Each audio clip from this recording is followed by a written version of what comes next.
الحمدللہ وحدہ والصلاۃ والسلام علی من لا نبی بعدہ ولا رسالۃ بعدہ ولا نبوۃ بعدہ ولا کتاب بعدہ ولا امۃ بعدہ اما بعد فاعوذ باللہ من الشیطان الرجیم بسم اللہ الرحمن الرحیم واما بنعمت ربک فحدث صدق اللہ مولانا العظیم و صدق رسولہ النبی الکریم و نحن علی ذالک من الشاہدین والشاکرین والحمدللہ رب العالمین رب اشرح لی صدری ویسر لی امری واحلل عقدۃ من لسانی یفقہوا قولی رب زدنی علما فہما۔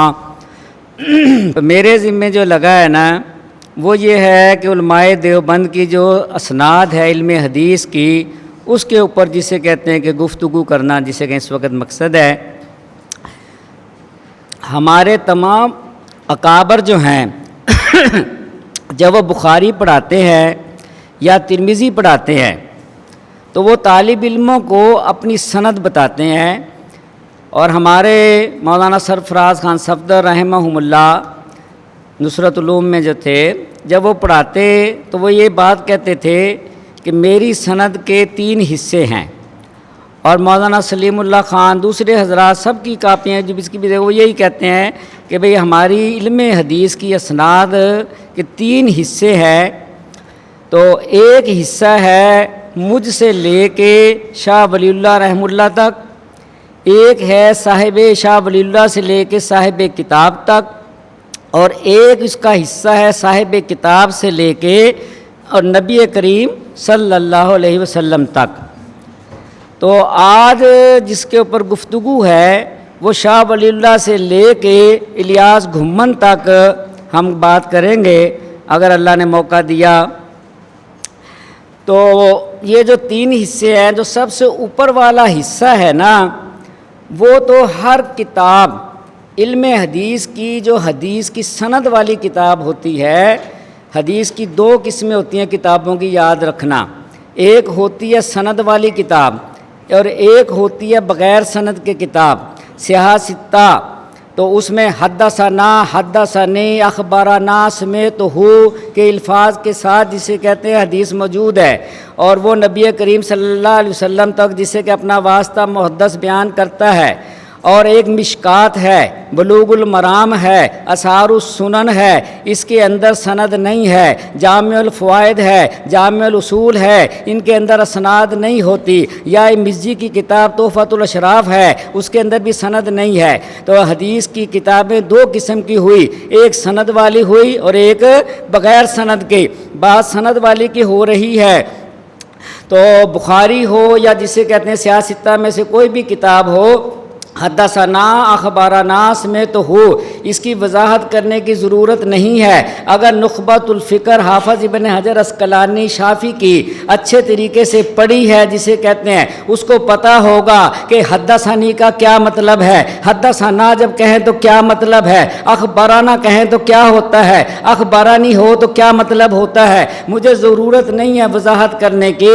اصول حدیث کی کتابوں کے اندر اگر آپ یہ دیکھیں گے آپ کو یہ بات مل جائے گی، خاص کر خطیب بغدادی کی کتاب الکفایہ فی علم الروایہ کو دیکھنا چاہیے، سیوطی کی کتاب تدریب الراوی کو دیکھنا چاہیے، ابن کثیر کی کتاب الباس الحسیس کو دیکھنا چاہیے، امام نووی کی کتاب تقریب النووی کو دیکھنا چاہیے۔ تو آپ کو یہ سمجھ آ جائے گا کہ حدثنا کا کیا مطلب ہے، حدثنی کیوں کہتے ہیں، اخبارنا سمیت ہو کا کیا مطلب ہے، اور لکھا کیا ہوتا ہے، اور سما کیا ہوتا ہے، اور یہ روایت کا جو فرق ہوتا ہے، اس کی ساری بحث اصول حدیث یا جرح و تعدیل کی جو کتابیں ہیں اس کے اندر آپ کو مل جائے گی، وضاحت کی ضرورت نہیں ہے۔ اور ایک حصہ سند کا ہے، شاہ ولی اللہ رحمہم اللہ سے لے کے صاحب کتاب تک۔ شاہ ولی اللہ رحمہ اللہ نے اپنی 2 کتابوں کے اندر تمام علوم و فنون جو آپ نے حاصل کیے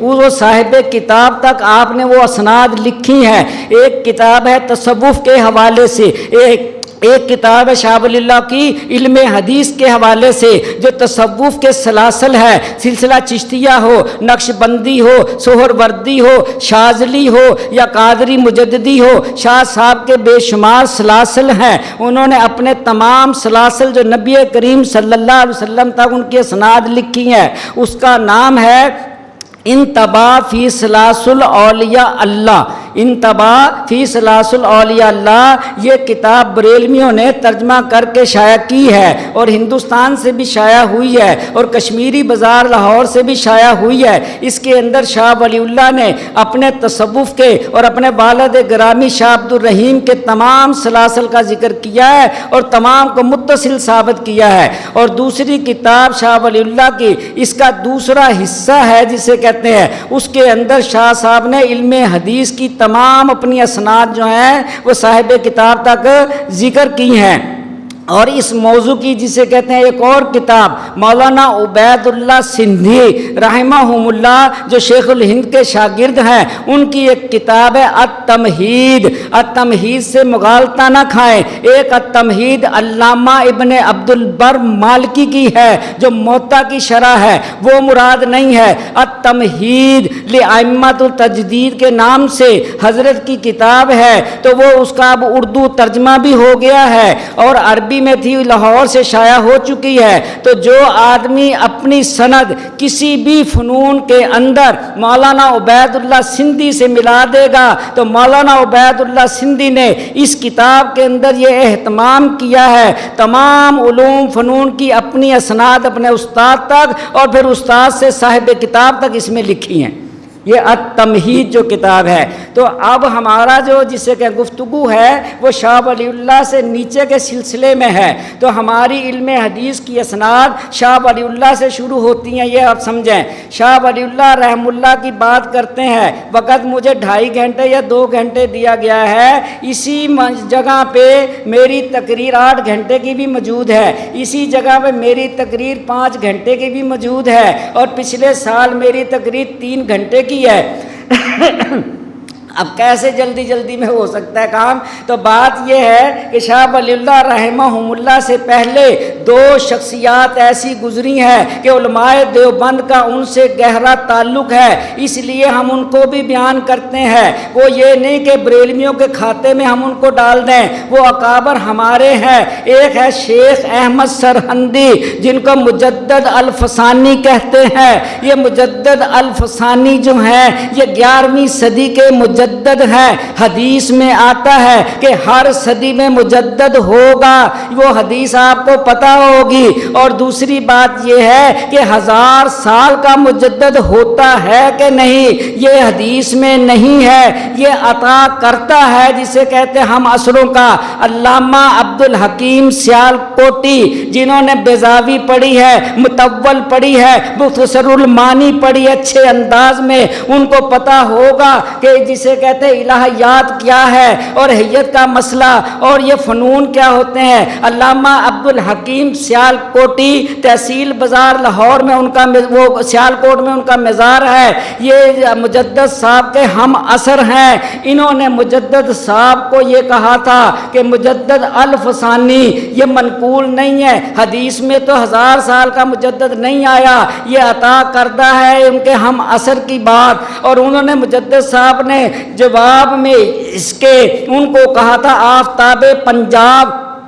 تو ہم یہ بات مانتے ہیں کہ مجدد الفسانی ہیں آپ، مگر یہ منقول نہیں ہے، 1000 سال کے مجدد کی حدیث نہیں ہے، ہر صدی کا مجدد ہوگا، یہ حدیث سے ثابت ہے۔ اور مجدد الفسانی یہ جسے کہتے ہیں 11ویں صدی کے مجدد ہیں، اور شاہ ولی اللہ محدث دہلوی یہ 12ویں صدی کے مجدد ہیں۔ مجدد کیا ہوتا ہے، تجدید کیا ہوتی ہے، اس کی نشانی ثانی کیا ہوتی ہے یہ آپ جسے کہتے ہیں حدیث کی بحث میں پڑھیں گے، میرے پاس ٹائم نہیں ہے، بات اور طرف چلی جائے گی۔ بعد میں یہ کہنا چاہتا ہوں کہ ہم مجدد الفسانی کا تذکرہ کیوں کرتے ہیں؟ ہمارے بزرگ ابو الحسن علی میاں ندوی نے ایک پوری جلد تاریخ دعوت و عزیمت جلد نمبر 4 جو ہے وہ شیخ کے اوپر لکھی ہے۔ سید زبار حسین شاہ صاحب نے حضرت مجدد الفسانی 800 صفحے کی کتاب لکھی ہے۔ نسیم احمد فریدی نے جسے کہ تذکرہ مجدد الفسانی لکھی ہے۔ محمود اشرف عثمانی نے ارشادات مجدد لکھی ہے، اور ہمارے منظور نعمانی نے رحم اللہ نے تذکرہ مجدد الفسانی لکھی ہے۔ آخر کوئی وجہ تو ہے، ہمارا کیا تعلق ہے مجدد صاحب سے؟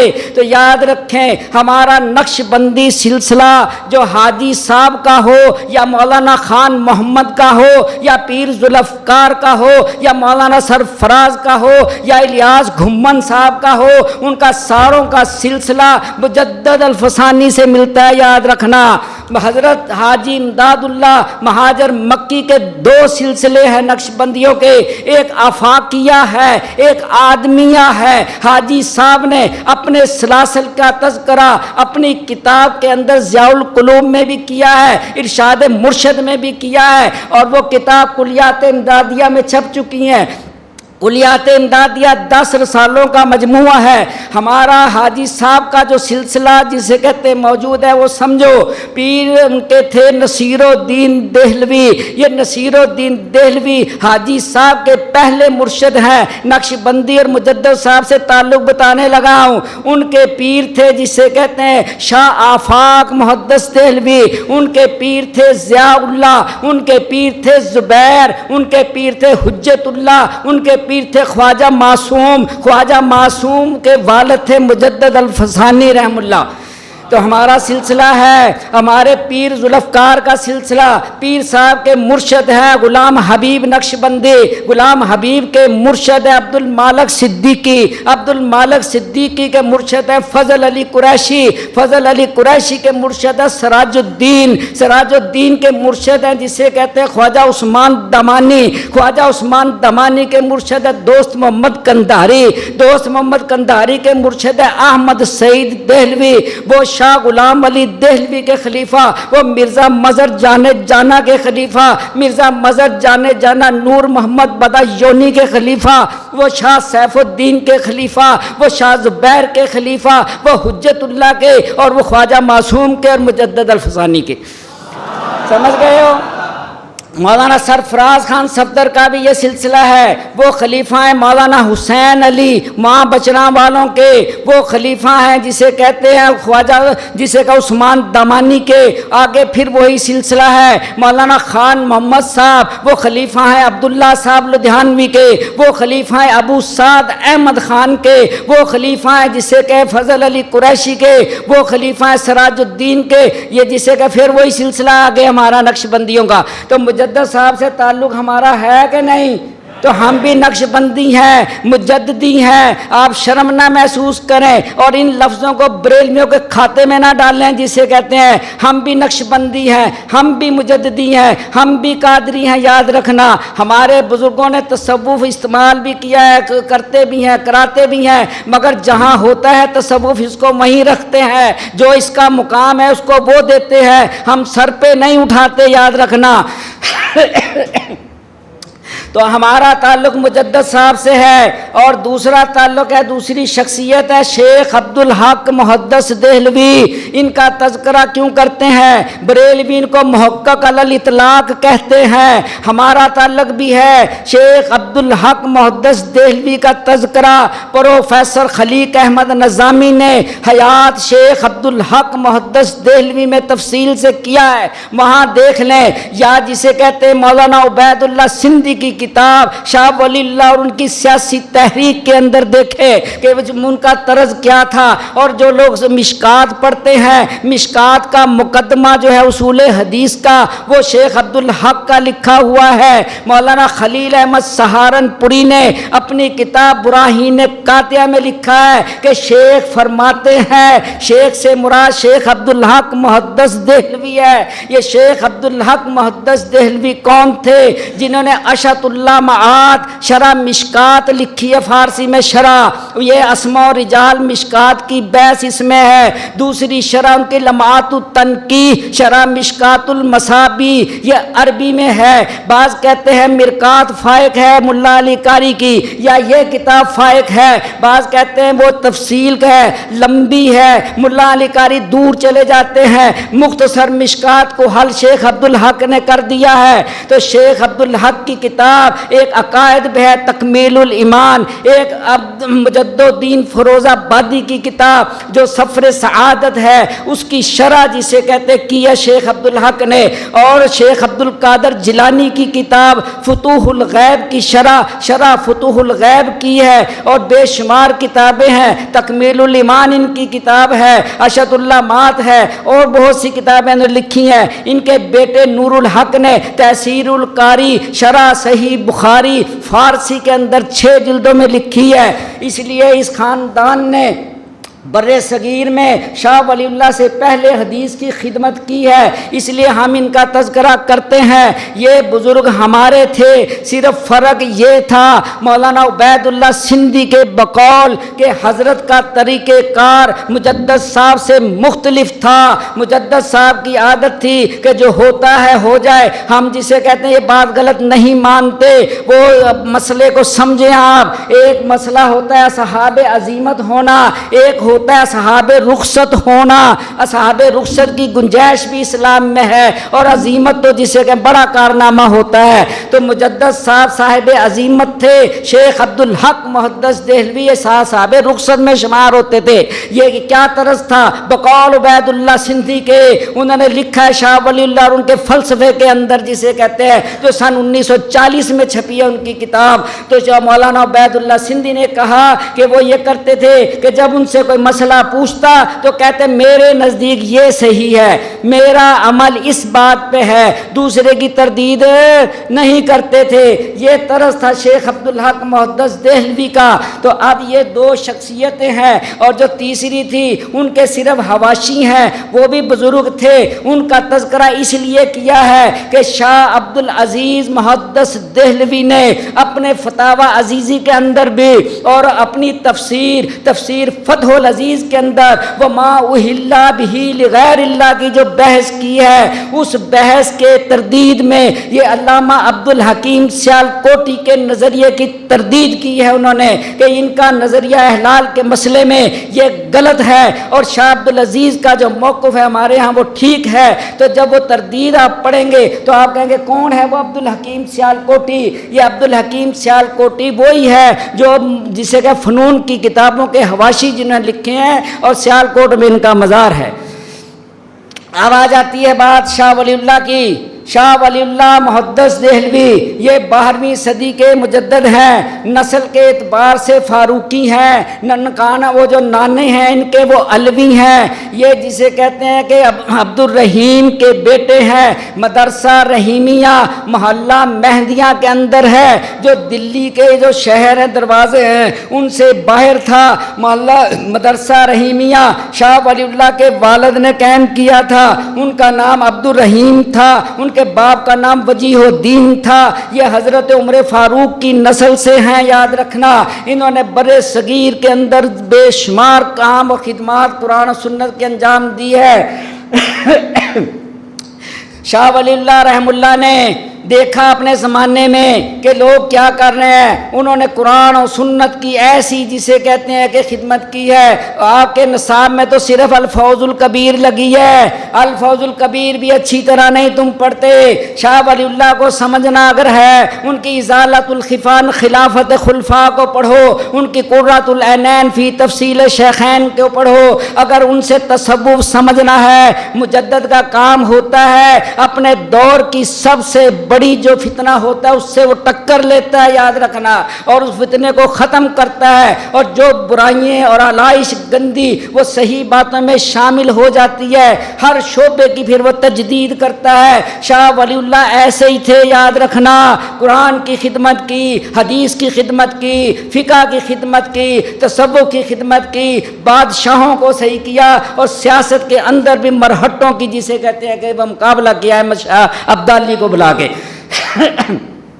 شاہ ولی اللہ محدث دہلوی رحمہم اللہ، ان کو بریلوی کہتے ہیں ہمارے تھے، غیر مقلد کہتے ہیں ہمارے تھے، ہم کہتے ہیں ہمارے تھے، ایسی یہ بات بھائی؟ ہاں یاد رکھنا، شاہ ولی اللہ مجتہد کے درجے پہ فائز تھے، یہ ہمارا نظریہ ہے، یاد رکھو۔ البتہ مجتہد مطلق نہ تھے، مجتہد کی 8 قسمیں لکھی ہیں مورخین نے، وہ آپ اگر پڑھنا چاہتے ہیں تو طبقات المسائل کتاب پڑھو، یا اسماعیل سہارنپوری کی مبادیات فقہ پڑھو، یا جسے کہ تقی امینی کی فقہ اسلامی کا تاریخی پس منظر پڑھو، یا خضری کی کتاب فقہ اسلامی پڑھو، اگر اور کچھ نہیں تو علامہ خالد محمود کی آثار التشریح پڑھو، آپ کو یہ پتہ لگے کہ مجتہد مطلق کیا ہوتا ہے، مجتہد منتسب کیا ہوتا ہے، مجتہد فی المذہب کیا ہوتا ہے، یہ سمجھ آنی چاہیے آپ کو، جسے کہتے ہیں۔ تو شاہ ولی اللہ رحم اللہ ایسے تھے جیسے کہ ہمارے ہاں طحاوی، جیسے کہ ہمارے ہاں قاضی خاں کا مقام ہے، یاد رکھنا کہ مجتہد فی المسائل اور ہوتا ہے، مجتہد فی المذہب اور ہوتا ہے۔ شاہ صاحب مجتہد کے مقام پہ فائز تھے، اور وہ اس بات کو، یہ جو شافعی مالکی حنبلی حنفی ہے یا اس زمانے کے جو فتنے تھے، تو وہ حضرت ان سب کو جسے کہ قریب کرنا چاہتے تھے، تو اس میں وہ کامیاب رہے، جسے کہتے ہیں یا نہیں رہے یہ ایک الگ بحث ہے، مگر ان کا نظام یہی تھا۔ اس واسطے جب وہ تطبیق دیتے ہیں چاروں ائمہ اربعہ کے اندر، تو پھر غیر مقلد فائدہ اٹھاتے ہیں، جب وہ تصوف کے اندر تطبیق دیتے ہیں تو بریلوی فائدہ اٹھاتے ہیں، جب وہ قرۃ العینین فی تفصیل شیخین میں شیخین کا اور یہ علوی اور عثمانی کی بحث کرتے ہیں، اور یہ فضیلت علی اور ابو بکر کی بحث کرتے ہیں، پھر وہ تفصیل شیخین سے فائدہ اٹھاتے ہیں، لوگ ازالت الخفا کو بھول جاتے ہیں، اور تصوف والے درۃ السمین فی مبشرات نبی الامین اور انصاف العارفین اور دوسری کتابوں سے تو باتیں کرتے ہیں جو ان کی ہمعات ہے، سطعات ہے، لمعات ہے، الطاف القدس ہے، اس کا ذکر نہیں کرتے۔ شاہ ولی اللہ رحم اللہ کی کسی کے بارے میں کوئی نظریہ قائم کرنا ہو تو اس کی تمام چیزوں کو سامنے رکھا جاتا ہے، پھر اس کے متعلق نظریہ قائم کیا جاتا ہے۔ تو بڑی بات کو جب آدمی نے حل کرنا ہو تو چھوٹی کو نظر انداز کر دیا جاتا ہے۔ مستدرک حاکم جلد 3 میں امام حاکم نے ایک روایت نقل کی ہے کہ جب آدمی 2 مصیبتوں میں پھنس جائے تو چھوٹی مصیبت کو اختیار کر لے۔ شاہ صاحب نے یہ رسم و رواج کی جتنی اصلاح ہو سکتی تھی کی ہے، اصل ان کے جسے کہتے ہیں سامنے جو تھا وہ قرآن کا نظام تھا، اسلام کا نظام تھا، نظام مصطفیٰ کو وہ عیسائیت، یہودیت، ہنود سب کے اوپر غلبہ دینا چاہتے تھے، اور صرف بر صغیر میں نہیں پوری دنیا میں وہ یہ دکھانا چاہتے تھے کہ اسلام سچا مذہب ہے، ہمارا پیغمبر جو دین لے کے آیا ہے وہ سارے دینوں پہ غالب ہے۔ تو انہیں موقع نہیں ملا، جتنی خدمت ہو سکی کی ہے، اس واسطے وہ تطبیق دیتے تھے۔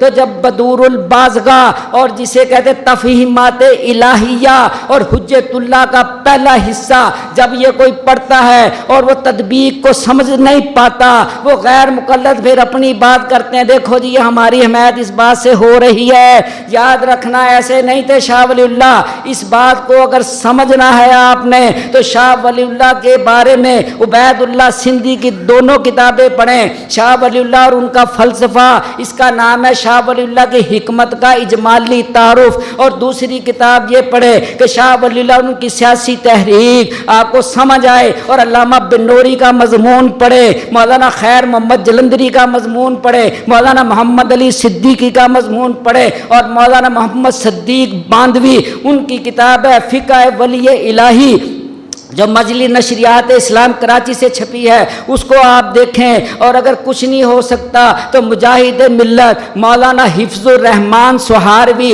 جن کا قصص القرآن ہے، ان کی کتاب ہے حفظ الرحمان لمذہب نعمان، یہ شاہ ولی اللہ کی عبارتوں پہ مشتمل ہے کہ شاہ ولی اللہ کا نظریہ کیا تھا۔ اور اب ایسے آپ اگر دیکھنا چاہیں تو افکار شاہ ولی اللہ، ارغمان شاہ ولی اللہ، تعلیم شاہ ولی اللہ آپ دیکھ سکتے ہیں۔ تو شاہ ولی اللہ اللہ رحم اللہ بہت بڑے صوفی بھی تھے، بہت بڑے مفسر بھی تھے، محدث بھی تھے۔ ان کی مشہور کتاب ہے الفوز الکبیر فی علم تفسیر، یہ اصول تفسیر کے اوپر ہے، یاد رکھنا۔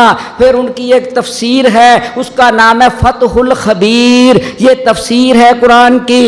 پھر ان کی ایک کتاب ہے قرآن کا ترجمہ، اس کا نام ہے فتح الرحمان لترجمۃ القرآن، یہ تاج کمپنی نے چھاپ دیا ہے، فارسی میں ہے۔ شاہ ولی اللہ نے حدیث کی خدمت کی ہے، مصباح مصفہ کے نام سے موطا امام مالک کی شرح لکھی ہے، تعویل الاحادیث الگ لکھی ہے، اور جسے کہیں اسرار احادیث الگ لکھی ہے۔ بے شمار کام ہے شاہ ولی اللہ رحم اللہ کے، تصوف کے حوالے سے بھی ہے، تو بات تفصیل کروں گا تو ٹائم ختم ہو جائے گا۔ میں نے اپنے اکابر کا تذکرہ تفصیل سے کرنا ہے۔ نیچے مولانا نانوتوی رحم اللہ دوسرے بزرگ، تو شاہ صاحب جسے کہ مجتہد تھے، نہ بریلوی تھے، بے بدعتی نہیں تھے، نہ مشرک تھے، نہ غیر مقلد تھے، یاد رکھنا۔ جس بندے نے شاہ صاحب کی کتاب الانصاف فی سبب اختلاف اور عقد الجید فی احکام اجتہاد و تقلید یہ پڑھی ہوں گی دونوں کتابیں، یا فیوز الحرمین دیکھا ہوگا، وہ کبھی بھی یہ بات نہیں کہے گا کہ شاہ ولی اللہ غیر مقلد تھے، یاد رکھنا۔ جو آدمی یہ چیزیں پیش کرتے ہیں، اس کے اوپر مستقل کتابیں لکھی ہیں غیر مقلدوں نے، اور وہ پیش کرتے ہیں کہ یہ تھا، نہیں وہ قطع برید ہے، پوری بات نہیں ہے۔ تو شاہ ولی اللہ رحم اللہ کے بارے میں جو محققین کا نظریہ ہے وہ میں نے بتا دیا۔ عبارتیں بالکل ملتی ہیں، مگر ان کا مطلب کیا ہے، مفہوم کیا ہے، دوسری باتوں کو سامنے رکھ کے طے کیا جاتا ہے۔ تو شاہ ولی اللہ کے بعد ہماری سند کا حصہ وہ شاہ عبدالعزیز محدث دہلوی ہے۔ شاہ عبدالعزیز کے وہ شاہ عبدالعزیز بیٹے ہیں شاہ ولی اللہ کے، یاد رکھیں یہ 4 بھائی تھے۔ ایک تھے شاہ عبدالعزیز محدث دہلوی جو باپ کے بعد جانشین بنے اور مدرسہ رحیمیہ کے محتمم بنے، ایک تھے جسے کہ شاہ رفیع الدین محدث دہلوی، ایک تھے شاہ عبدالقادر محدث دہلوی، اور چوتھے تھے شاہ عبدالغنی۔ یہ شاہ عبدالغنی ہماری تاریخ میں 2 آتے ہیں، خلط ملط نہیں کرنا چاہیے۔ ایک عبدالغنی مجددی ہے جو قاسم نانوتوی رشید احمد گنگوہی کا استاد ہے، اور ایک عبدالغنی شاہ ولی اللہ کا بیٹا ہے، دونوں ہی دہلوی ہیں، دونوں ہی دلی کے رہنے والے ہیں، تو مغالطہ نہیں کھانا چاہیے۔ یہ شاہ اسماعیل شہید کے والد گرامی ہیں جو عبدالغنی ہیں، شاہ ولی اللہ کے سب سے چھوٹے بیٹے ہیں۔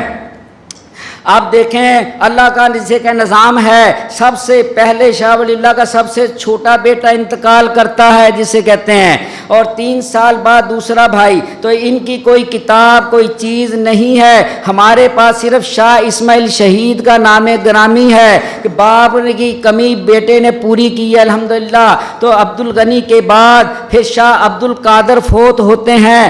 شاہ عبدالقادر کون تھے؟ یہ شاہ ولی اللہ کے بھائی ہیں جنہوں نے قرآن کا با محاورہ ترجمہ کیا ہے۔ سب سے پہلے یہ اکبری مسجد میں ہوتے تھے، مدرسہ رحیمیہ میں انہوں نے نہیں پڑھایا، طلبہ وہاں جا کے پڑھتے تھے حضرت سے، اور پھر آ جاتے تھے مدرسہ رحیمیہ۔ تو شاہ عبدالقادر نے جو کام کیا وہ قرآن کا ترجمہ ہے، اور مختصر یہ حواشی ہے موضوع القرآن، اس کے علاوہ کوئی ان کی چیز نہیں ہے۔ البتہ ایک بناوٹی کسی نے بنائی ہے، وہ موضوع القرآن تفسیر، اور اسے منسوب کیا ہے شاہ ولی اللہ وہ شاہ عبدالقادر کی طرف، وہ بالکل غلط ہے۔ شاہ عبدالقادر کی وہی چیز ہے جو حواشی کے ساتھ چھپی ہے۔ ان کی ایک بیٹی تھی ام کلثوم، اس کا نکاح انہوں نے شاہ رفیع الدین کے بیٹے عبد الرحمن سے کر دیا تھا۔ پھر عبد الرحمن کے جو بیٹی ہوئی وہ شاہ اسماعیل شہید کی بیوی بنی جسے کہتے ہیں۔ تو شاہ عبدالقادر کے ایک بیٹی تھی بس، اور کوئی اولاد نہیں تھی۔ اس کے بعد نمبر آتا ہے شاہ رفیع الدین کا۔ شاہ رفیع الدین محدث دہلوی نے بھی قرآن کا جسے کہ لفظی ترجمہ کیا، اور تفسیر رفیع کے نام سے قرآن کی تفسیر لکھی جو مکمل نہیں تھی، اور ایک تفسیر انہوں نے ایسی لکھی ہے اللہ نور السماوات والارض کا مثل نور ہی کا مشکات والی جو آیت ہے، اس کی تفسیر لکھی ہے آپ نے، اس کا نام ہے تفسیر آیت نور۔ شاہ عبدالعزیز سے کسی نے پوچھا کہ تمہارے بھائی نے اس آیت کی تفسیر کیسی لکھی؟ آپ نے فرمایا نہ اس کی مثال پہلے ہے نہ بعد میں ہوگی۔ 11, بعض کہتے ہیں نہیں 11 تو بڑے بڑے فنون ہیں، علم ہیں، 17 علوم اس میں استعمال ہوئے ہیں، جو آدمی علامہ فہامہ ہو وہ سمجھ سکتا ہے اس تفسیر آیت نور کو۔ اور پھر حضرت نے جسے کہتے ہیں فتاوی رفیع الدین ہے، حضرت کے 22 رسالے ہیں، تقریباً کتنے 22 رسالے لکھے ہیں اور بڑی بڑی کتابیں لکھی ہیں، اور سب سے مشہور قرآن کا ترجمہ اور علامات قیامت ہے، اور ایک کتاب ان کی بڑی مشہور ہے جو مسئلہ وحدت الوجود اور وحدت الشہود کے مسئلے میں لکھی ہے۔ وحدت الوجود کا نظریہ علامہ ابن عربی نے پیش کیا ہے۔ ابن عربی کو جانتے ہو، فصوص الحکم والا، فتوحات مکیہ والا۔ ابن عربی کے بارے میں ابن تیمیہ نے فتوی کفر لگایا، ہمارے حضرت تھانوی نے اپنے زمانے میں اس کے اوپر ایک مستقل کتاب لکھی ہے، شیخ ابن عربی اور ان کا مسلک تقی عثمانی نے اس کو شائع کیا ہے، مکتبہ دارالعلوم سے دیکھ سکتے ہیں آپ۔ تو ابن عربی کون تھے؟ غیر مقلدین نے بڑا شور مچایا ہوا ہے۔ علامہ احسان علیہ ظہیر صاحب کی کتاب ہے التصوف، اور دوسری ایک کتاب ہے دین اور تصوف، ایک کتاب ہے شریعت و طریقت، ایک کتاب ہے اسلام کا خانقاہی نظام۔ جو لوگ تصوف کو نہیں مانتے وہ کہتے ہیں کہ یہ سارے جسے کہ مشرک اور کافر ہیں، یہ وجودی ہیں، یہ وحدت الوجود کے قائل ہیں۔ یاد رکھنا، یہ مسئلہ اگر سمجھنا ہے، ہم کہتے ہیں شاہ ولی اللہ سے سمجھو۔ شاہ ولی اللہ کی ایک مستقل کتاب ہے اس کے اوپر، اس کو کہتے ہیں مکتوب مدنی، مکتوبات لفظ نہیں، مکتوب مدنی۔ یہ مکتوب مدنی جب حضرت نے لکھی تو مجدد الفسانی اور جسے کہ ابن عربی کا جو اختلاف ہے، مجدد صاحب شہود کے قائل ہیں، وہ جسے کہ وجود کے قائل ہیں۔ تو اس مسئلے کو جو سمجھایا ہے شاہ ولی اللہ نے، تو ایک فضل حسین بہاری تھا، اسے پسند نہ آیا، وہ مرزا مظہر جانے جانا کا مرید تھا، اس نے شاہ صاحب کے رد میں ایک کتاب لکھی جسے کہتے ہیں، جب وہ کتاب جسے کہ شائع ہوئی تو بیٹے سے نہ رہا گیا، تو شاہ رفیع الدین نے ایک 600-700 صفحے کی کتاب الفیض بالحق باجواب کلمات الحق کے نام سے، یعنی دمغ الباطل کہتے ہیں اس کو، ایک مسئلے پہ اتنی بڑی کتاب لکھی ہے وحدت الوجود کے مسئلے پہ۔ آپ حیران ہوں گے جسے کہتے ہیں کہ وحدت الوجود کا مسئلہ اتنا جسے کہ اہم ہے اور سمجھایا انہوں نے، جسے کہ آپ بھی اگر اس کتاب کو دیکھیں تو فائدہ اٹھا سکتے ہیں، جسے کہ شائع شدہ ہے وہ کتاب۔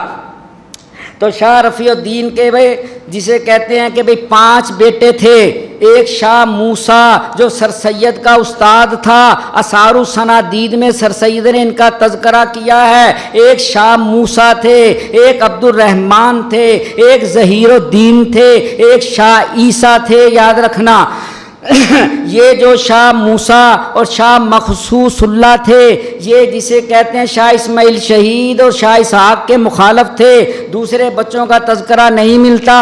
شاہ رفیع الدین کا بعد پھر نمبر آتا ہے شاہ عبدالعزیز کا، شاہ عبدالعزیز محدث دہلوی جو ہماری سند کا حصہ ہیں۔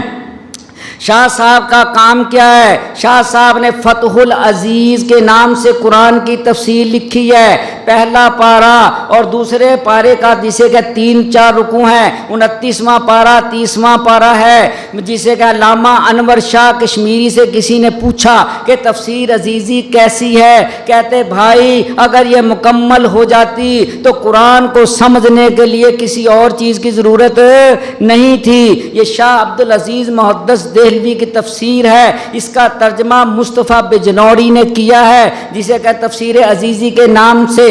شاہ صاحب کی دوسری خدمت جسے کہتے ہیں آپ کی تحفہ اثنا عشریہ ہے، آپ کا فتاوی عزیزی ہے، آپ کی ایک کتاب بستان المحدثین ہے۔ یہ بستان المحدثین جو کتاب ہے اس کے اندر موطا امام مالک کے 17 نسخوں کا تعارف کرایا گیا ہے کہ 17 نسخوں میں کیا کیا فرق ہے، بڑی بہترین کتاب ہے۔ اصول حدیث پہ شاہ عبدالعزیز کی کتاب اجالا نافع ہے۔ یہ اجالا نافع کا ترجمہ تشریح مولانا عبدالحلیم چشتی، یہ بنوری ٹاؤن والے جامعۃ الرشید والے عبدالرشید نعمانی کے چھوٹے بھائی جو تخصص فی الفقہ اور حدیث کے استاد ہیں، ان کی کتاب ہے فوائد الجامعہ بر اجالا نافع۔ یہ سب کو دیکھنی چاہیے، اتنی بہترین کتاب ہے۔ یہ شاہ عبدالعزیز کا جو رسالہ ہے نافع، اس کی شرح ہے جسے کہتے ہیں شاہ عبدالعزیز کی، پھر جسے کہتے ہیں اور چیزیں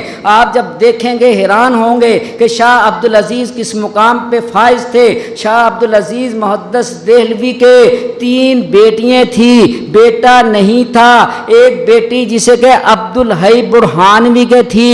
یاد رکھنا طلباء کو میں بتانا چاہتا ہوں، ہماری تاریخ میں 2 آتے ہیں عبدالحی، ایک آتے ہیں عبدالحی لکھنوی، عبدالحی لکھنوی جن کا ہدایہ کا حاشیہ ہے، شرح بقایا کا حاشیہ ہے اور جامع صغیر کی شرح نافع الکبیر ہے ان کی، بے فتاوی مجموعۃ الفتاوی عبدالحی لکھنوی ہے، اور دافع الوسواس ہے، الآیات البینات ہے، زجر الناس ہے، بے شمار کتابیں ہیں عبدالحی لکھنوی رحمہ اللہ کی اور ایک ہیں یہ عبدالحی برہانوی، برہانہ یہ انڈیا کے اندر ہے جسے کہتے ہیں ضلع مظفر نگر میں۔ تو یہ عبدالحی برہانوی داماد تھے، ایک فضل احمد داماد تھے، ایک داماد جسے کہ شاہ رفیع الدین کا بیٹا تھا شاہ عیسیٰ۔ تو یہ جو جسے کہتے ہیں کہ عبدالحی برہانوی تھے، ان کا بیٹا تھا عبدالقیوم برہانوی۔ یہ عبدالقیوم برہانوی کو مورخین جن کو علم نہیں ہے بعض دفعہ شاہ عبدالعزیز کا نواسہ لکھ دیتے ہیں، یاد رکھنا اس بیٹی میں سے یہ نہیں ہے، عبدالحی کا تو بیٹا ہے، دوسری بیوی میں سے ہے۔ اور یہ کون ہے عبدالقیوم برہانوی؟ یہ جو مرزے کا استاد تھا حکیم نور دین بھیروی، یہ حکیم نور دین بھیروی کا استاد تھا اور یہ ساری زندگی بھوپال میں مدرس رہا ہے عبدالقیوم برہانوی۔ اور جسے کہتے ہیں کہ بھئی جو فضل احمد تھے ان کے جسے کہ یہ 2 بیٹے مشہور ہیں، شاہ اسحاق محدث دہلوی اور شاہ جسے کہتے ہیں یعقوب محدث دہلوی۔ یہ شاہ عبدالعزیز کے نواسے ہیں، یاد رکھنا، اور ہماری سند کا حصہ ہے شاہ اسحاق۔ شاہ اسحاق محدث دہلوی کون ہے؟ یہ جو آپ مظاہر حق پڑھتے ہیں مشکات کی شرح، یہ نواب قطب الدین کی جو چیز ہے یہ ترجمہ شاہ اسحاق کا ہے، اور ان کی مشہور کتاب ہے میت مسائل اور مسائل 40، تذکرۃ الصیام، شعب الایمان، بہقی کی جو شعب الایمان ہے اس کا اختصار ہے، اور جسے کہیں چند فتاوے ہے۔ شاہ اسحاق محدث دہلوی یہ مکے ہجرت کر گئے تھے، جسے کہ ہندوستان چھوڑ گئے تھے، اپنا تمام خاندان بھی ساتھ لے گئے تھے، اپنا چھوٹا بھائی بھی ساتھ ہی تھا۔ تو جن لوگوں نے وہاں پڑھا جا کے وہ لوگ بھی موجود ہیں اور ہماری سند کا حصہ ہے، بیان کروں گا۔ تو شاہ اسحاق محدث دہلوی ان کی 2 کتابیں مشہور ہیں، ایک میت مسائل، میاں 100 کو کہتے ہیں، اس میں 100 مسئلے ہیں، ایک مسائل 40 ہے۔ یہ کتابیں شاہ اسحاق کی ہیں۔ شاہ اسحاق محدث دہلوی کے داماد تھے جو حاجی امداد اللہ کے مرشد اول تھے، جن کا شجرہ میں نے پہلے پڑھا ہے، نصیر الدین دہلوی۔ یہ شاہ رفیع الدین وہ شاہ اسحاق کے داماد تھے۔ جب یہ ستھانہ میں شہید ہو گئے، سید احمد شہید بریلوی کے بعد جب یہ شہید ہو گئے تو حضرت اس کے بعد ہجرت کی تھی۔ اب شاہ عبدالعزیز محدث دہلوی کا تذکرہ سند کا حصہ تو میں نے بتا دیا، مگر ان کے 4 شاگردوں کا تذکرہ بھی آپ سن لیں تاکہ موقع ملے گا تو پھر کبھی بات ہوگی۔ ایک ان کے جسے کہ بھتیجے تھے جو شاہ اسماعیل شہید ہیں، شہدائے بالا کوٹ ہیں، جن کی تقویۃ الایمان ہے، جن کی جسے کہ رد الاشراق ہے، ان کی کتاب امام مہدی کے بارے میں بھی ایک ہے، ایک تنویر العینین ہے، ایک سلک مثنوی نور ہے، ایک ان کی کتاب یک روزی ہے۔ بے شمار کتابیں لکھی شاہ صاحب نے، ان کا تذکرہ جسے کہ دیکھنا ہو تو کتابیں موجود ہیں۔ یہ شاہ عبدالعزیز کے بھتیجے بھی ہیں، شاگرد بھی ہیں، اور ایک ان کا شاگرد اور خلیفہ جس سے شاہ ولی اللہ کا سلسلے تمام چلے ہیں، نقشبندی وغیرہ، وہ سید احمد شہید بریلوی ہیں جو شہدائے بالاکوٹ میں شمار ہوتے ہیں۔ یہ شاہ عبدالعزیز کے مرشد اور وہ خلیفہ ہے جسے کہ آپ نے شاہ ولی اللہ کا سلسلہ اگر اس میں شامل ہونا ہو تو سید احمد شہید کے واسطے سے ہی جا سکتے ہیں۔ تو ایک ان کے شاگرد رشید الدین دہلوی تھے۔ یہ رشید الدین دہلوی جو ہیں یہ مولانا مملوک علی نانوتوی جو قاسم نانوتوی کے استاد ہیں ان کے استاد ہیں، جسے کہتے ہیں رشید الدین دہلوی۔ ایک مفتی صدر الدین آزردہ ہے، یہ ہمارے شاہ عبدالعزیز کے شاگرد ہیں جسے کہتے ہیں۔ تو شاہ اسحاق کے اب نیچے آ جائے سند میں، اب ہمارے بزرگ جو ہیں وہ 9 ایسے آدمی ہیں علماء دیوبند کے جن کی ڈائریکٹ جسے کہتے ہیں شاہ اسحاق سے جسے کہتے ہیں کہ بھئی وہ تلمس ثابت ہے۔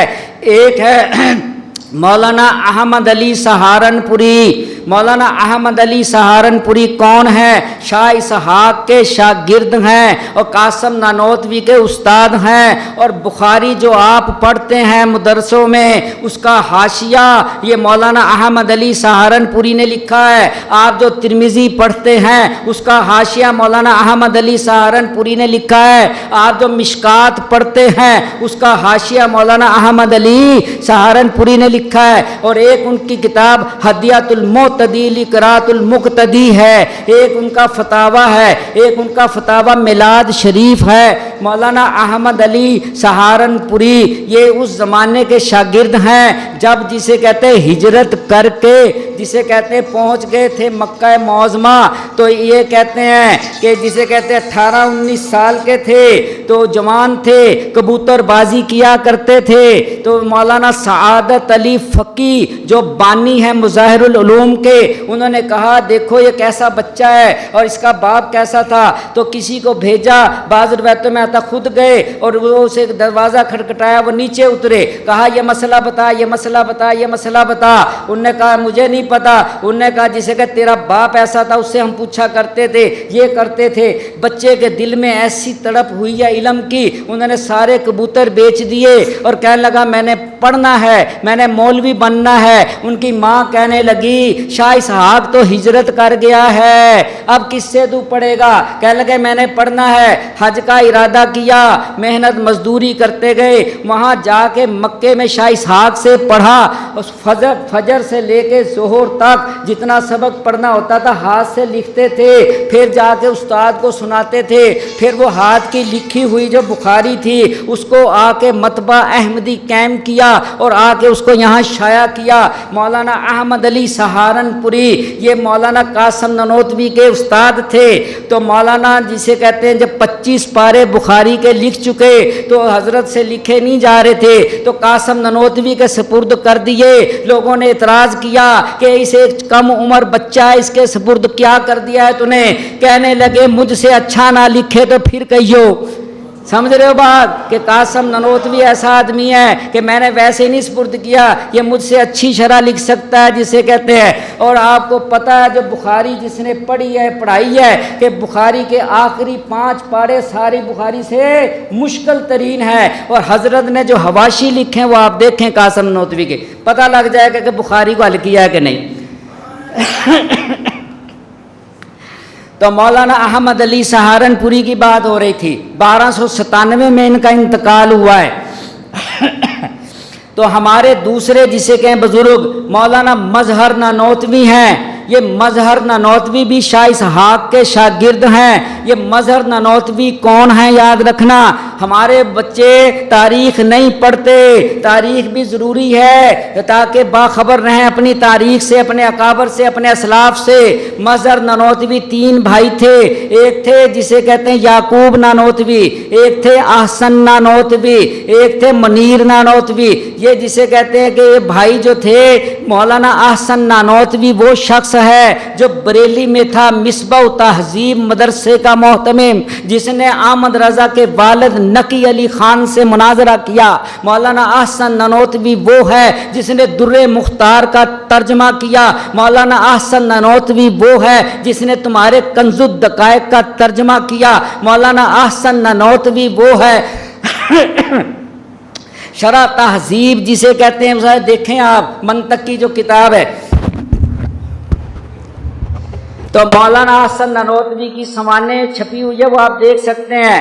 اور ایک بھائی ان کے منیر نانوتوی، یہ دارالعلوم کے صدر مدرس رہے ہیں. یہ مظہر نانوتوی جو ہیں یہ شاہ اسحاق کے شاگرد ہیں. اور مظاہر العلوم وہ دارالعلوم دیوبند ہے، دوسرا مدرسہ سہارنپور میں جو ہے جہاں پر شیخ زکریا پڑھاتے رہے وہ مظاہر العلوم ہے. مظاہر العلوم کا نام مظاہر العلوم اسی لیے رکھا گیا ہے کہ وہ مظہر نانوتوی نے بنایا ہے. دوبارہ جو عمارت بنی اور اس کے صدر مدرس جو مقرر ہوئے پہلے وہ مظہر نانوتوی تھے اور وہ شاہ اسحاق کے ڈائریکٹ شاگرد ہیں. تیسرے شاگرد ہماری سند کے اندر جو آتے ہیں مولانا عبد الغنی صاحب مجددی. یہ عبد الغنی مجددی مجدد الفسانی کی نسل میں سے ہیں اور احمد سعید کے چھوٹے بھائی ہیں اور ابو سعید کے بیٹے ہیں. یہ عبد الغنی صاحب وہ ہیں جو آپ ابن ماجہ پڑھتے ہیں. ابن ماجہ کا حاشیہ کبھی پڑھا ہو تو پتا ہو، اس کا حاشیہ انجاج الحاجہ حاشیہ ابن ماجہ، یہ حاشیہ ابن ماجہ عبد الغنی ہی نے لکھا ہے. اور عبد الغنی تک اگر تمہاری سند چلی جائے تو پھر محمد حسین ترہٹی کی کتاب الیانی الجنی فی اسانید الشیخ عبد الغنی کو دیکھو، آپ کو پتہ لگ جائے گا کہ کہاں کہاں سے ان کو اجازت تھی. اور یہ بھی ہجرت کر کے چلے گئے تھے.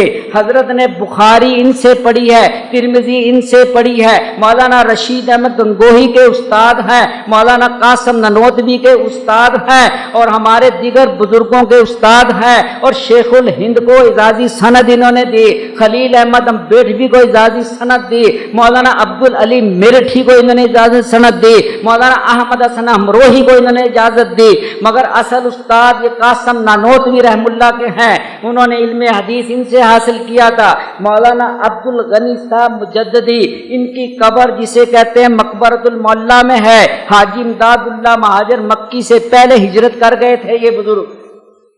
تو عبد الغنی صاحب مجددی بھی شاہ اسحاق کے شاگرد ہیں. اور قاری عبد الرحمن پانی پتی، قاری عبد الرحمن پانی پتی جو ہیں یہ بڑے آدمی تھے، بڑی عمر پائی. ان کی کتاب کشف الحجاب بڑی مشہور کتاب ہے. یہ بھی جسے کہتے ہیں شاگرد ہیں شاہ اسحاق کے. شیخ محمد اعلیٰ تھانوی، ان کا حاشیہ نسائی ہے. یاد رکھنا کبھی کہ پیر جی جھوٹ بول رہا ہے. نسائی اس وقت دو ہیں پاکستان میں، ایک ایم سعید اینڈ کمپنی نے چھاپی ہے، اس کا حاشیہ مولانا اشفاق الرحمان کاندلوی کا ہے. ایک حاشیہ قدیمی نے جو نسائی چھاپی ہے اس کا حاشیہ شیخ محمد اعلیٰ تھانوی کا ہے جسے کہتے ہیں. یہ شیخ محمد تھانوی جو تھے یہ بھی جسے کہتے ہیں شاہ اسحاق کے شاگرد ہیں. اور یہ جو مظاہر حق والے ہیں اب ان کی بات سنیں. قطب الدین محدث دہلوی یہ نواب تھے، ان کی بھی قبر مقبرۃ المعلی میں ہے. انہوں نے غیر مقلدین سے بڑی ٹکر لی ہے. نذیر حسین دہلوی کے یہ دوست تھے اور انہوں نے تنویر الحق اور توفیر الحق تحفۃ العرب والعجم کتابیں لکھی ہیں اور یہ اس کے مصنف ہیں. اور مظاہر حق بھی انہی کی کتاب ہے. یہ بھی شاہ اسحاق کے شاگرد ہیں. اس لیے بہت سے شاگرد ہیں جن سے ہمارا تعلق ہے، مگر بات سند کی ہو رہی، یہ ٹائم نہیں ہے، نہیں تو میں تفصیل عرض کرتا.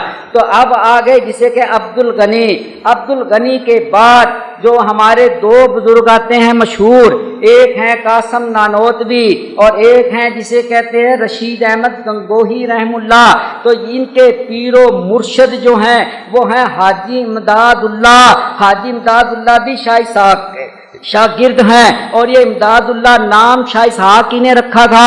حیات امداد اٹھا کے دیکھیں آپ تو بات یہ ہے، ان کا نام امداد حسین تھا.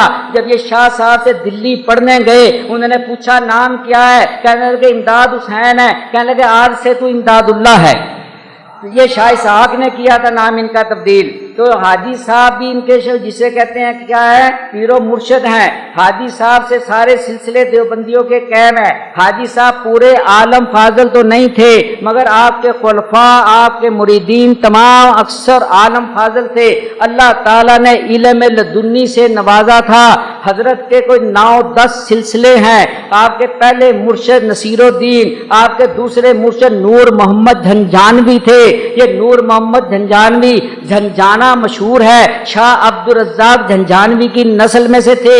یہ شاہ عبدالرزاق جھنجھانوی یہ محمد بن حنفیہ کی نسل میں سے تھے اور یہ علوی ہیں. جھنجھانا جسے کہتے ہیں ضلع سہارنپور مظفر نگر کے پاس ہے.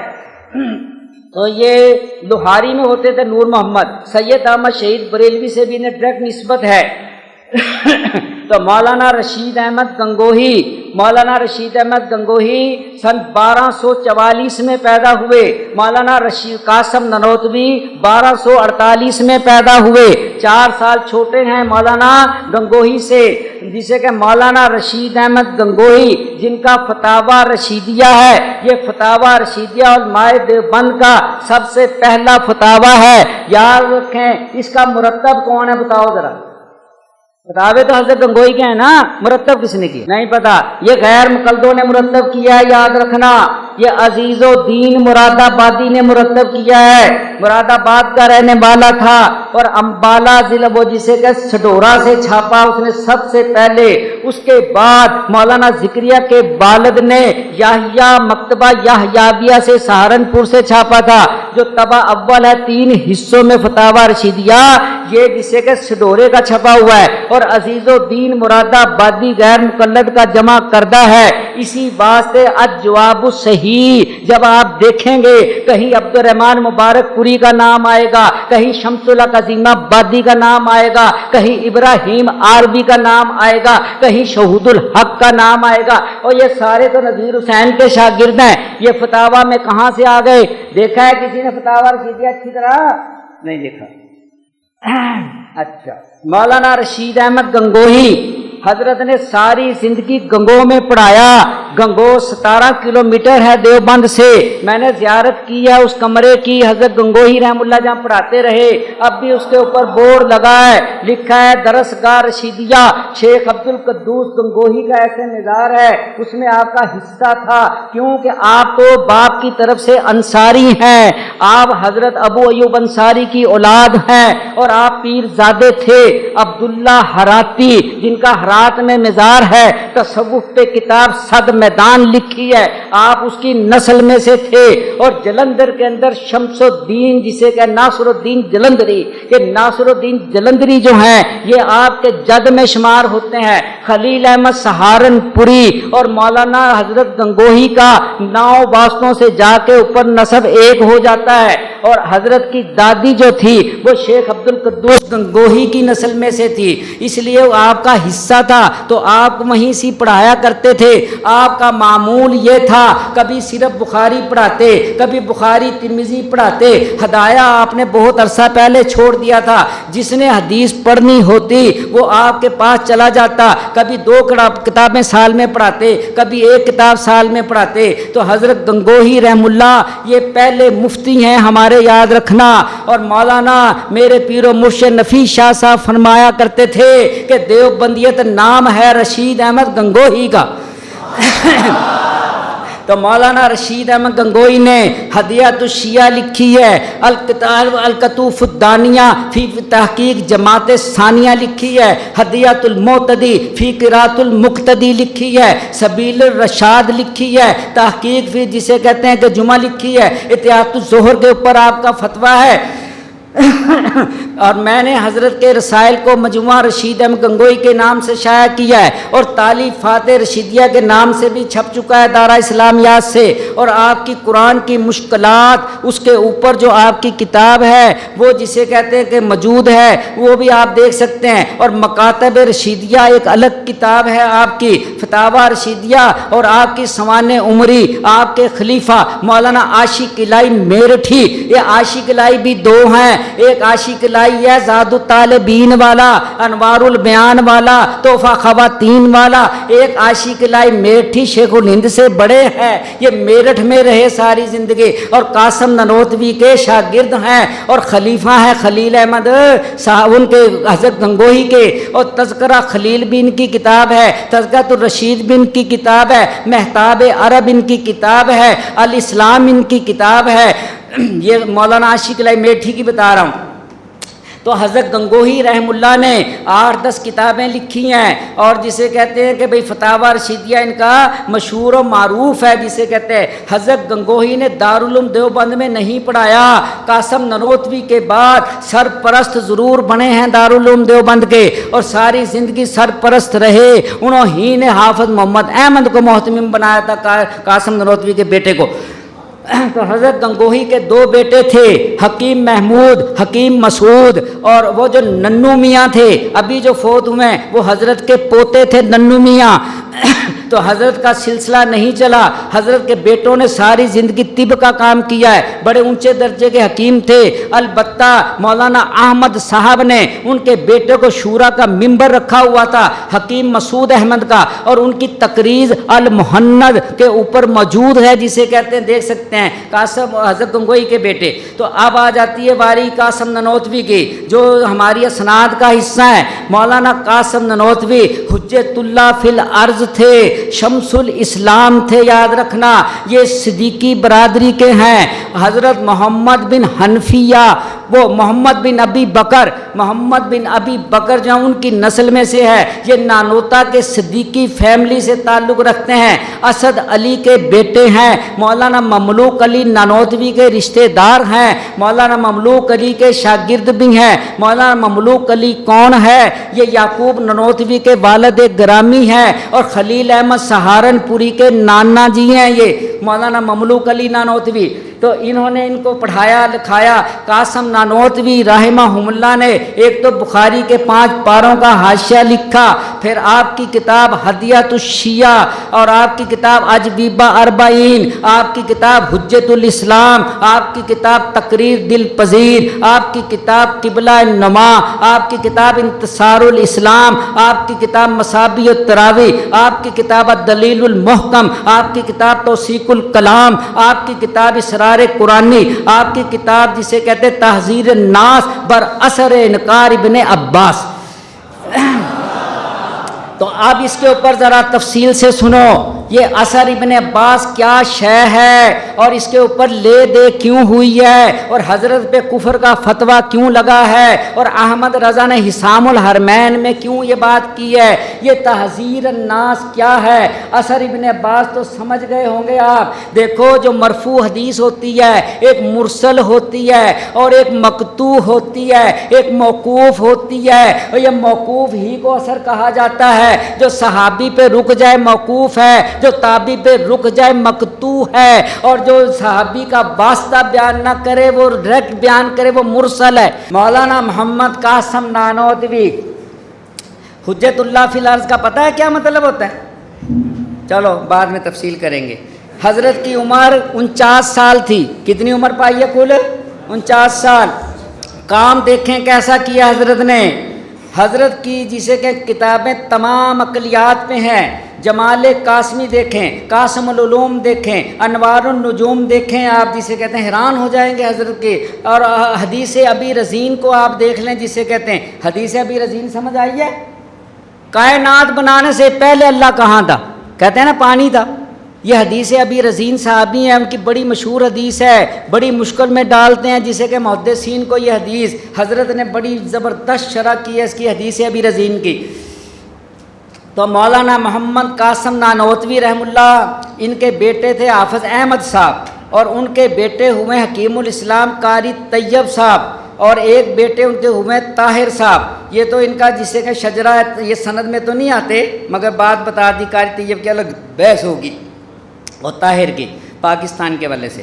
اچھا اب مسئلہ یہ ہے کہ قاسم نانوتوی کی یہ جو کتاب ہے تحذیر الناس، اس کو سمجھو، بات کو کام دے گی آپ کو۔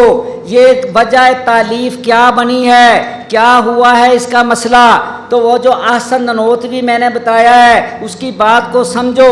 ایک کتاب تھی، ایک مناظرہ ہوا تھا، فضل رسول بدایونی۔ فضل رسول بدایونی جانتے ہو کون ہے؟ اور فضل حق خیرآبادی جسے کہتے، یہ فضل حق خیرآبادی کون ہے؟ یہ جو تم منطق کی کتاب پڑھتے ہو نا مرقات، اس کا جو مصنف ہے فضل امام، یہ فضل امام کا بیٹا ہے فضل حق خیرآبادی، اور اس کا بیٹا ہے عبدالحق خیرآبادی۔ یہ ترمذی میں کلاس فیلو ہے شاہ اسماعیل شہید کا، اور یہ فضل رسول بدایونی یہ عبد القادر بدایونی کے ابا جی ہیں، اور یہ مقتدی بدایونی اور یہ تحریک پاکستان میں جو تھے عبد الحامد بدایونی نورانی سے پہلے جو جمعیت علماء پاکستان کے صدر رہے ہیں، یہ بدایونی حضرات یہ عبد القادر بدایونی کا ایک غیر مقلد نذیر حسین کا شاگرد تھا، وہ تھا نذیر احمد شاہ سمانی اور بشیر احمد شاہ سمانی۔ یہ نذیر احمد شاہ سمانی جو تھے یہ جسے کہتے ہیں اور امیر احمد شاہ سمانی یہ باپ بیٹا دونوں نذیر حسین کے شاگرد ہیں۔ جب یہ فتنہ برپا ہوا جسے کہتے ہیں امکان کذب اور امکان نذیر کا، اور جسے یہ سمجھتے ہو مسئلے کو خلف وعید کے مسئلے کو سمجھتے ہو؟ نہیں سمجھتے، نہیں پتہ۔ اور امکان نذیر امکان کذب کا مسئلہ کیا ہے؟ نہیں پتہ۔ اچھا چلو خلف وعید کو سمجھتے ہو؟ نہیں اچھا چلو جب کبھی اللہ موقع دے گا۔ تو جب یہ بحثیں چھڑ رہی تھی اس وقت اس موضوع پہ مناظرہ ہوا، اور مناظرہ کرنے والے امیر احمد شاہ سمانی تھے، ادھر سے عبد القادر بدایونی تھا۔ اس کی تفصیل یہ جسے کہ مناظرہ احمدیہ کے اندر موجود ہے، اس کی تفصیل اسحاق بھٹی نے چمنستان حدیث کے اندر ذکر کی ہے۔ اس کی تفصیل جسے کہ امیر حسن شاہ سمانی کی جب سمانے ہے تذکرہ علماء شاہ سمان، اس کے اندر اس کی تفصیل ہے۔ آپ یہ دیکھیں عبد القادر بدایونی جو جسے کہ شکست کھا گیا ان سے، تو ان کے بیٹے نے وہ روداد جو تھی وہ ساری قلم بند کر کے مناظرہ احمدیہ کے نام سے شائع کر دی۔ جب وہ کرنے لگے تو تصدیقات کروائی گئی علماء سے، تو مفتی سعد اللہ مراد آبادی جن کو رام پوری بھی کہتے ہیں انہوں نے بھی تصدیق کر دی، اور بڑے بڑے علماء نے تصدیق کر دی، تو مولانا احسن نانوتوی نے بھی اس کے اوپر وہ تقریر کر دی۔ جب وہ تقریر کے ساتھ مناظرہ احمدیہ شائع ہوا جو وہ روداد تھی مناظرے کی، تو مولانا نقی علی خان مولانا احمد رضا صاحب کے والد گرامی نے اختلاف کیا ان سے، اور عید کی نماز نہیں پڑھی ان کے ساتھ، وہاں پر گڑبڑ ہو گئی۔ مولانا احسن نانوتوی کی سمانے دیکھ لیں اور مولانا نقی علی خان کی سمانے اٹھا کے دیکھ لیں، اس کے اندر تفصیل اس بات کی موجود ہے۔ تو پھر جسے کہتے ہیں کہ مولانا احسن نانوتوی نے یہ فیصلہ کیا اور لوگوں نے کیا کہ بھئی تمہارا اور میرا تنازع بن گیا ہے، اس کا حل کیا ہوگا؟ اس کے حل کے لیے بر صغیر کے 3 بڑے بڑے علماء جسے کہ منتخب کیے، ایک سید نذیر حسین محدث دہلوی کو منتخب کیا گیا، ایک عبد الحی لکھنوی کو منتخب کیا گیا، اور ایک مولانا قاسم نانوتوی کو منتخب کیا گیا۔ یاد رکھنا تو انہوں نے کہا جو وہ کہیں گے وہ ہم اپنا لیں گے۔ تو جب یہ جسے کہ استفتاء بنا کے مولانا احسن نانوتوی نے ایک استفتاء قاسم نانوتوی کو دیا، ایک عبد الحی لکھنوی کو بھیجا، ایک نذیر حسین دہلوی کو بھیجا، نذیر حسین نے جو جواب دیا ہے وہ فتاوی نظیریہ جلد اول میں موجود ہے۔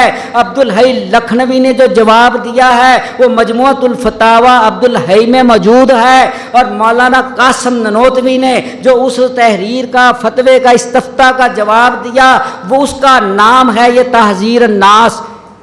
یہ تحذیر الناس کیا ہے؟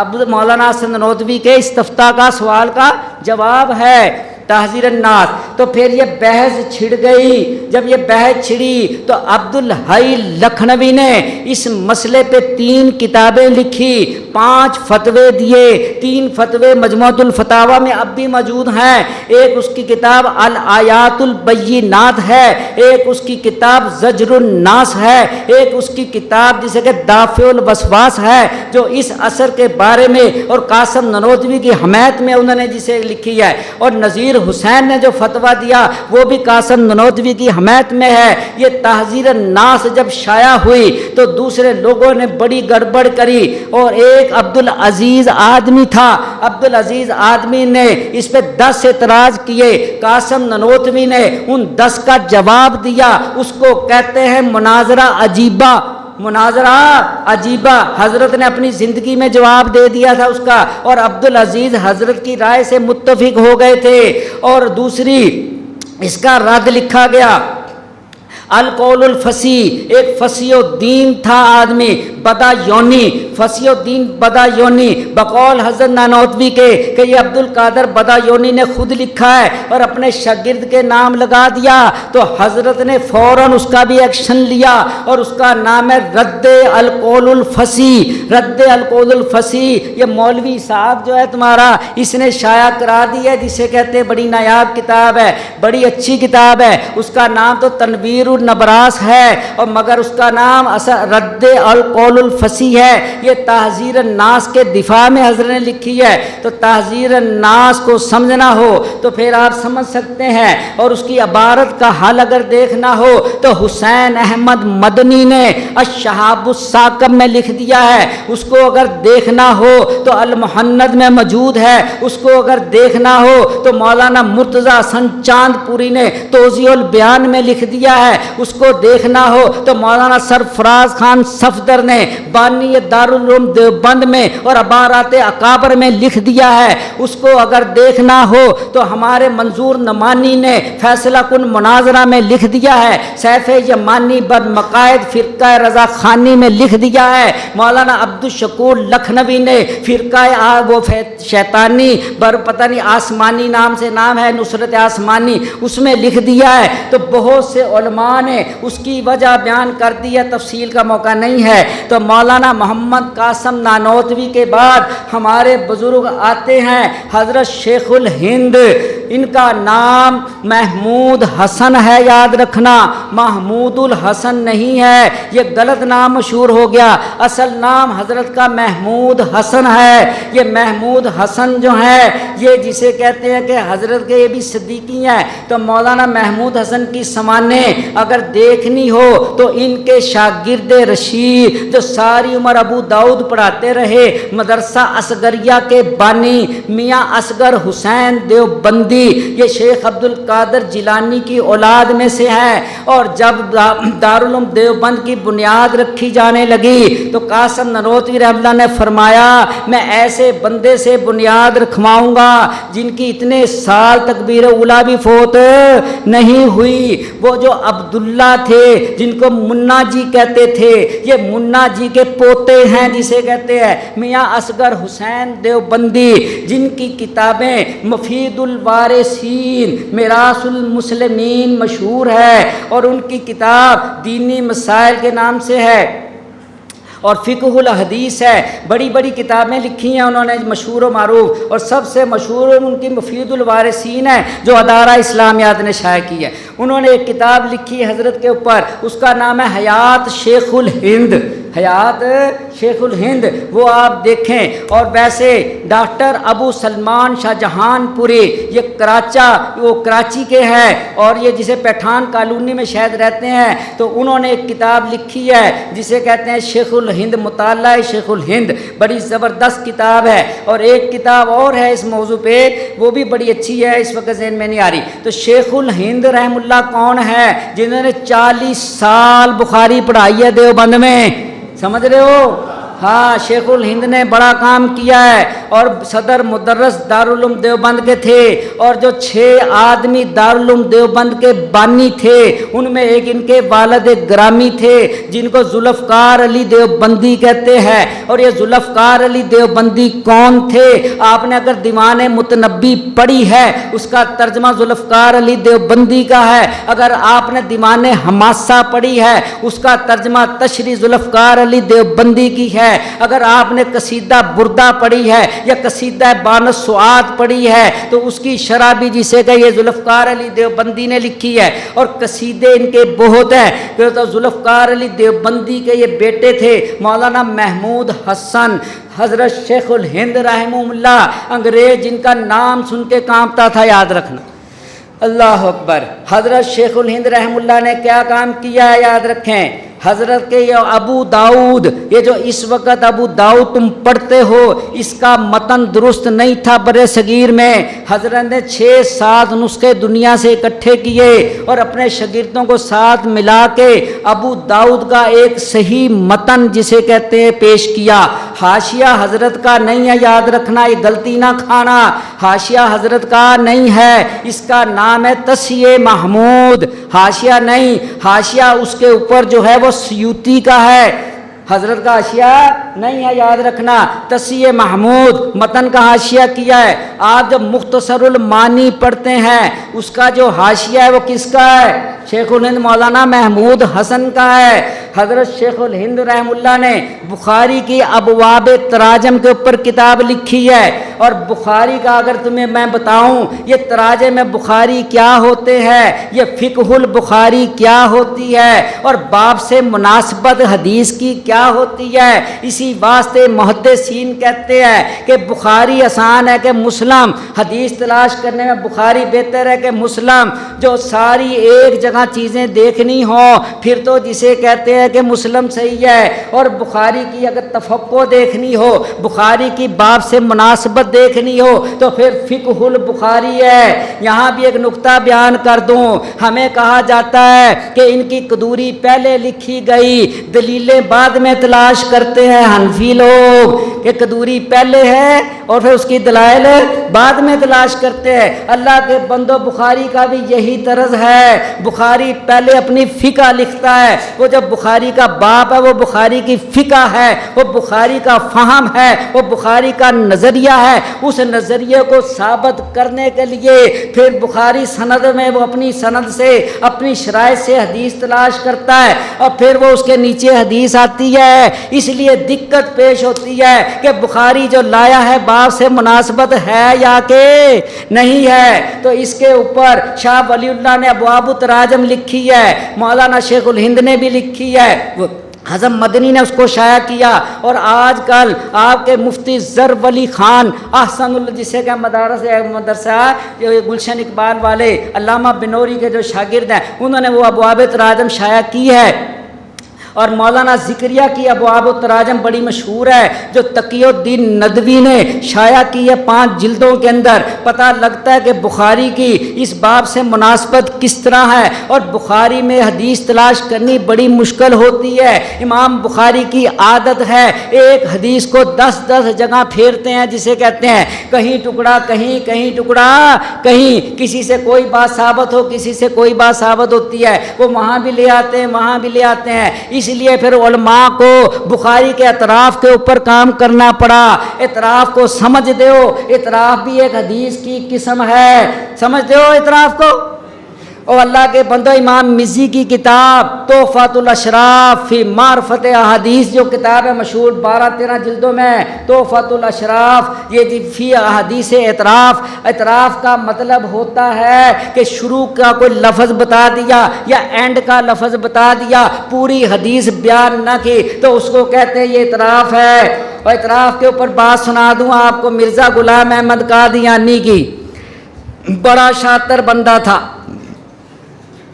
حدیث میں آتا ہے، حدیث میں یہ آتا ہے کہ کان دجال کو حضرت عیسیٰ علیہ السلام مقام لد پہ ماریں گے۔ پڑھی ہے حدیث، اگر نہیں پڑھی تو قیامت کی پیشن گوئیاں پڑھو، عاشق الہی بلند شہری کی، یا علامہ مولانا شاہ عبد العزیز کی علامات قیامت پڑھو، یا ابن کثیر کی اشراط الساعہ پڑھو، تو پتہ لگے قیامت کی نشانیاں کیا ہے۔ اور یا مشکات کے اندر جو آخری باب ہے وہ پڑھ لو کتاب الموضوعات سے پہلے دجال والی بحث میں۔ تو اب مرزے کو جسے کہ کہا کہ بھئی یہ نشانی ہے عیسیٰ ابن مریم کی کہ وہ مقام لد پہ جسے کہتے ہیں ماریں گے کانا دجال کو، تو تو نے کون سا کانا دجال مارا ہے بتا۔ کہنے لگا مولویاں نو حدیث نہیں سمجھ آئی۔ کیا کہتا ہے؟ مولویاں نو حدیث نہیں سمجھ آئی، یہ تو حدیث اطراف کی قسم ہے۔ مرزا کیا کہہ رہا ہے کہ یہ تو حدیث اطراف کی اقسام میں سے ہے۔ انہوں نے کہا کہ اس کا کیا مطلب ہے؟ کہتا ہے یہاں سے مراد لدھیانہ ہے۔ سمجھ رہے ہو بات کو؟ یہ لدھیانہ جو انڈیا میں ہے، جلندھر لدھیانہ مشہور ہے نا، مولانا حبیب الرحمان لدھیانوی، مولانا محمد لدھیانوی، عبد القادر لدھیانوی، عبداللہ لدھیانوی، یہ لدھیانہ بڑا مشہور تھا علماء لدھیانہ۔ تو کہتا ہے جی یہ تو لدھیانہ کا لدھ ہے، وہ لدھ ہوتا ہے نا لدھیانہ، تو کہتا ہے یہ تو حدیث اطراف ہے سمجھے اطراف کی بحث؟ اچھا اب یہ ہے کہ شاہ ولی وہ بخاری کی بات ہو رہی تھی تو میں نے آپ کو بات بتا دی کہ امام بخاری رحمہ اللہ نے اپنی شرائط کے مطابق جسے کہتے ہیں جو حدیث ان کو ملی وہ اپنے باپ کو جسے کہتے ہیں کہ بھئی وہ ثابت کرنے کے لیے کوشش کرتے ہیں. تو ہمارے مولانا عبدالعزیز صاحب محدث حالوی نے ایک کتاب لکھی ہے اس مشکل کو حل کرنے کے لیے. اس کا نام ہے وہ جسے کہ نبراس الساری علی اطراف البخاری. نبراس الساری علی اطراف البخاری کہ بخاری کے اطراف کیسے تلاش کرنے کہاں کہاں ہیں.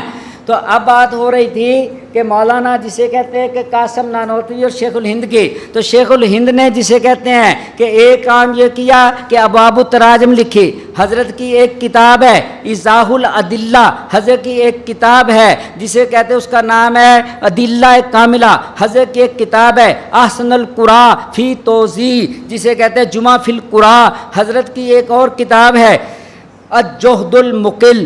یہ بھی جسے کہ بتاؤں اس کی تفصیل کیا ہے. مولانا محمد حسین بٹالوی وکیل اہل حدیث جو تھے وہ قاسم نانوتوی کے ہم اثر تھے. جب حضرت نانوتوی کا چرچا دنیا میں جسے کہتے ہوا تو اسے شوق پیدا ہوا کہ دیوبند میں کون سا حکیم اسلام آ گیا ہے جس کا اتنا چرچا ہو رہا ہے. میں ملنے کے لیے جاتا ہوں. شیخ الہند راوی ہیں کہ ہم جسے کہتے ہیں کہ پڑھتے تھے حضرت سے تو وہ آیا اور دیوبند میں حضرت کی ملاقات ہوئی. کہتا ہے میں نے علیحدگی میں بات کرنی ہے. تو حضرت نے کہا ٹھیک ہے. تو حضرت کو کہنے لگے کہ مجھے اس بات پہ حیرانگی آتی ہے کہ اللہ نے آپ کو اتنے بڑے علم سے نوازا ہے، آپ ایسے درجے پہ فائز ہیں، مگر اس بات پہ حیرانگی ہے کہ ہے آپ پھر بھی مقلد. سمجھ رہے ہو بات کو کہ اتنا بڑا علامہ فاہمہ ہو اور مقلد ہو. مجھے حیرانگی ہے. حضرت نے فی البدی جواب دیا کہ مجھے اس بات پہ حیرانگی ہے کہ تو سب کچھ جانتے بوجھتے بھی ترک تقلید کر کے بیٹھا ہے. جواب دیا. تو کہتے ہیں اس کے بعد پھر اس نے ایک اشتہار شائع کیا انعامی چیلنج کا. اس کے اندر 10 مسئلے تھے. ایک مسئلہ تھا ایمان میں کمی زیادتی کا، ایک مسئلہ تھا کلاتین کا، ایک مسئلہ تھا جسے کہتے ہیں کہ بھئی یہ وہ مثل اور مثلین کا، ایک مسئلہ رفع یدین کا، ایک آمن بالجہر کا، ایک تقلید کا. اس طرح 10 مسئلے تھے اور انعامی چیلنج کیا. جب یہ دیوبند پہنچا تو حضرت نے اس کا جواب لکھا. شیخ الہند نے اس کو کہتے ہیں ادلہ کاملہ.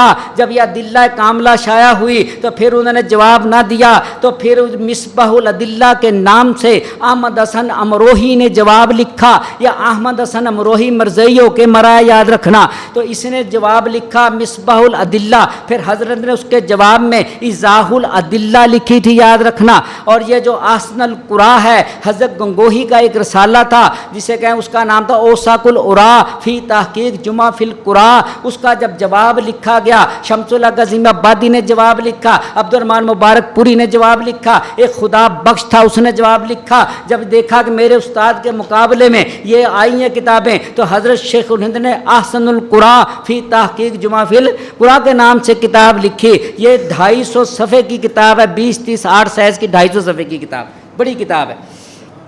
اور الجہد المقل کیا ہے؟ تو جب یہ مسئلہ امکان کذب اور امکان نظیر کا شروع ہوا اور احمد حسن کانپوری نے اجالا وہ جسے کہتے ہیں تنزیہ الرحمان لکھی اور عبداللہ ٹونکی نے، یہ ولی حسن ٹونکی کے خاندان کے تھے عبداللہ ٹونکی، انہوں نے جب جسے اجالۃ الراقب لکھی تو حضرت سے نہ رہا گیا. حضرت نے پھر الجہد المقل لکھی. یہ الجہد المقل بھی چھپ چکی ہے لاہور سے.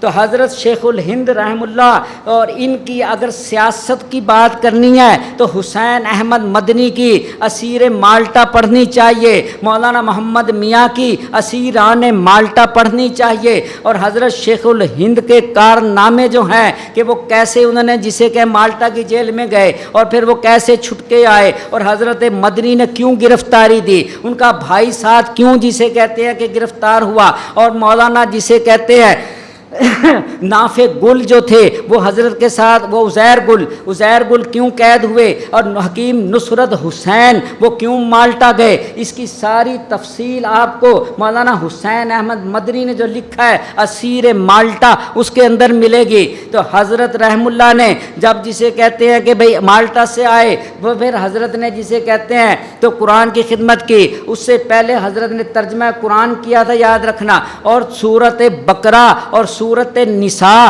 آل عمران کی تفسیر حضرت کی نہیں ہے، یاد رکھنا، سورہ نساء عورتوں سے متعلق تھی، حضرت نے پہلے اس کی تفسیر کری کہ زندگی پتہ نہیں وفا کرتی ہے کہ نہیں، اور سورت بقرہ اور فاتحہ حضرت نے خود تفسیر لکھے، پھر ان کے شاگرد رشید علامہ شبیر احمد عثمانی نے اس کی تکمیل کی ہے، تفسیر عثمانی جس کو کہتے ہیں۔ تو شیخ الہند رحم اللہ کا کارنامہ حدیث کے اوپر بھی آپ کی خدمت ہے، اور جسے کہ قرآن کے اوپر بھی آپ کی خدمت ہے، اور سیاسی خدمت تو اتنی ہے کہ سب لوگ جانتے ہیں کہ شیخ الہند کون تھا اور اس کا کارنامہ کیا تھا۔ اور حضرت کی سادگی کا عالم بھی آپ کو بتا دوں، تاریخ میں لکھا ہے کہ یہ ملا معین الدین اجمیری فضل حق خیر آبادی کا شاگرد اور قمر الدین سیالوی، یہ جو سیال شریف والے ہیں، ان کا استاد تھا۔ اس کی انوار جسے کا معین کتاب ہے وہ حضرت سے ملنے آیا دیوبند، تو حضرت ہی ٹکر گئے اس کو، تو کہتا بابا جی میں نے شیخ الہند سے ملنا ہے، تو حضرت نے نہیں بتایا کہ میں شیخ الہند ہوں، حضرت نے مہمان خانے میں ٹھہرا دیا، پانی لا کے دیا، کھانا بھی کھلایا، اسے تھکاوٹ ہو رہی تھی اجمیر سے آیا، حضرت نے اس کے پاؤں بھی دبا دیے، تو پھر وہ کہنے لگا کہ میرا وقت ضائع نہ کر بابا، جسے کہ میں نے شیخ الہند سے ملا، پنجاب میں کہہ رہا ہوں۔ تو حضرت ٹالتے رہے، تو جب دیکھا کہ جانا ہے تو کہنے لگے محمود مجھے کہتے ہیں، محمود حسن مجھے کہتے ہیں، شیخ الہند پتہ نہیں کون ہے۔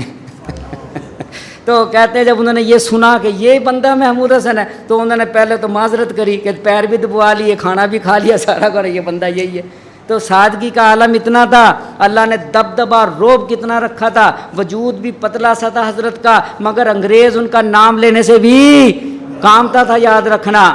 اور حضرت کی اگر سکیم دیکھنی ہو تو عبید اللہ سندھی کو پڑھو، کابل میں 7 سال پڑھو، عبید اللہ سندھی کی سرگزشت پڑھو، جسے کہ آپ کو پتہ لگے کہ حضرت نے تحریک ریشمی رومال پڑھو، اور جمعیت علماء ہند پڑھو، اور نظارت المعارف قرآنیہ پڑھو، آپ کو پتہ لگے کہ شیخ الہند کے کارنامے کیا تھے۔ ایک دیوبند گاؤں میں بیٹھ کے ایسا آدمی جو آنکھیں نکالتا ہے انگریز کو، اور جسے کہ جب ضرورت پڑتی ہے تو مناظرے کے لیے بھی پہنچ جاتے ہیں۔ ان کی سمانے میں لکھا ہے کہ شیخ الہند کا جسے کہتے ہیں مناظرہ، احمد رضا سے مناظرہ قبول کیا، قاری طیب صاحب کے باپ سے خط لکھوایا، وہ خط بھی شائع ہو چکا ہے کہ ہم آ رہے ہیں اور تو اعتراض کرتا ہے، مناظرے کے لیے تیار ہو جا، کل کو یہ نہ کہنا کہ کتابیں نہیں تھی، تو شیخ الہند آ رہا ہے تیرے سے مناظرہ کرنے۔ مولانا احمد رضا صاحب نہیں پہنچے، اور اسی طرح نذیر حسین نے چیلنج کیا، حضرت نے چیلنج قبول کیا۔ جب آپ دلی مناظرے کے لیے گئے ہیں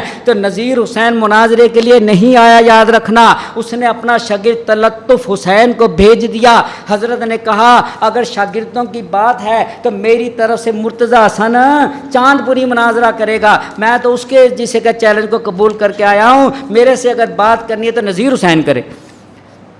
تو ہمارے اکابر جہاں ضرورت جس کام کی پڑی اس کو سر انجام دیا ہے۔ سیاست کی ضرورت ہے تو سیاست ہے، مناظرے کی ضرورت ہے تو مناظر ہے، کتابیں لکھنے کی ضرورت ہے تو کتابیں لکھی گئی ہیں۔ تو شیخ الہند رحم اللہ کے بعد شیخ الہند کے شاگردوں میں اتنے شاگرد ہیں، ہر ایک آسمان کے ستارے کی طرح، یاد رکھنا، جسے کہتے ہیں شیخ الہند کے شاگردوں کی مثال نہیں ملتی، کسی استاد کو ایسے شاگرد نصیب نہیں ہوئے ہمارے بر صغیر میں۔ دیکھیں علامہ انور شاہ کشمیری شیخ الہند کا شاگرد ہے، حکیم الامت اشرف علی تھانوی شیخ الہند کا شاگرد ہے، شیخ العرب والعجم مولانا حسین احمد مدنی شیخ الہند کا شاگرد ہے، میاں اصغر حسین شیخ الہند کا شاگرد ہے، مفتی اعظم پاکستان وہ ہند مفتی قفیت اللہ صاحب شیخ الہند کے شاگرد ہیں، مفتی مہدی حسن شیخ الہند کا شاگرد ہے، مولانا رسول خان شیخ الہند کا شاگرد ہے، مولانا مفتی مہدی حسن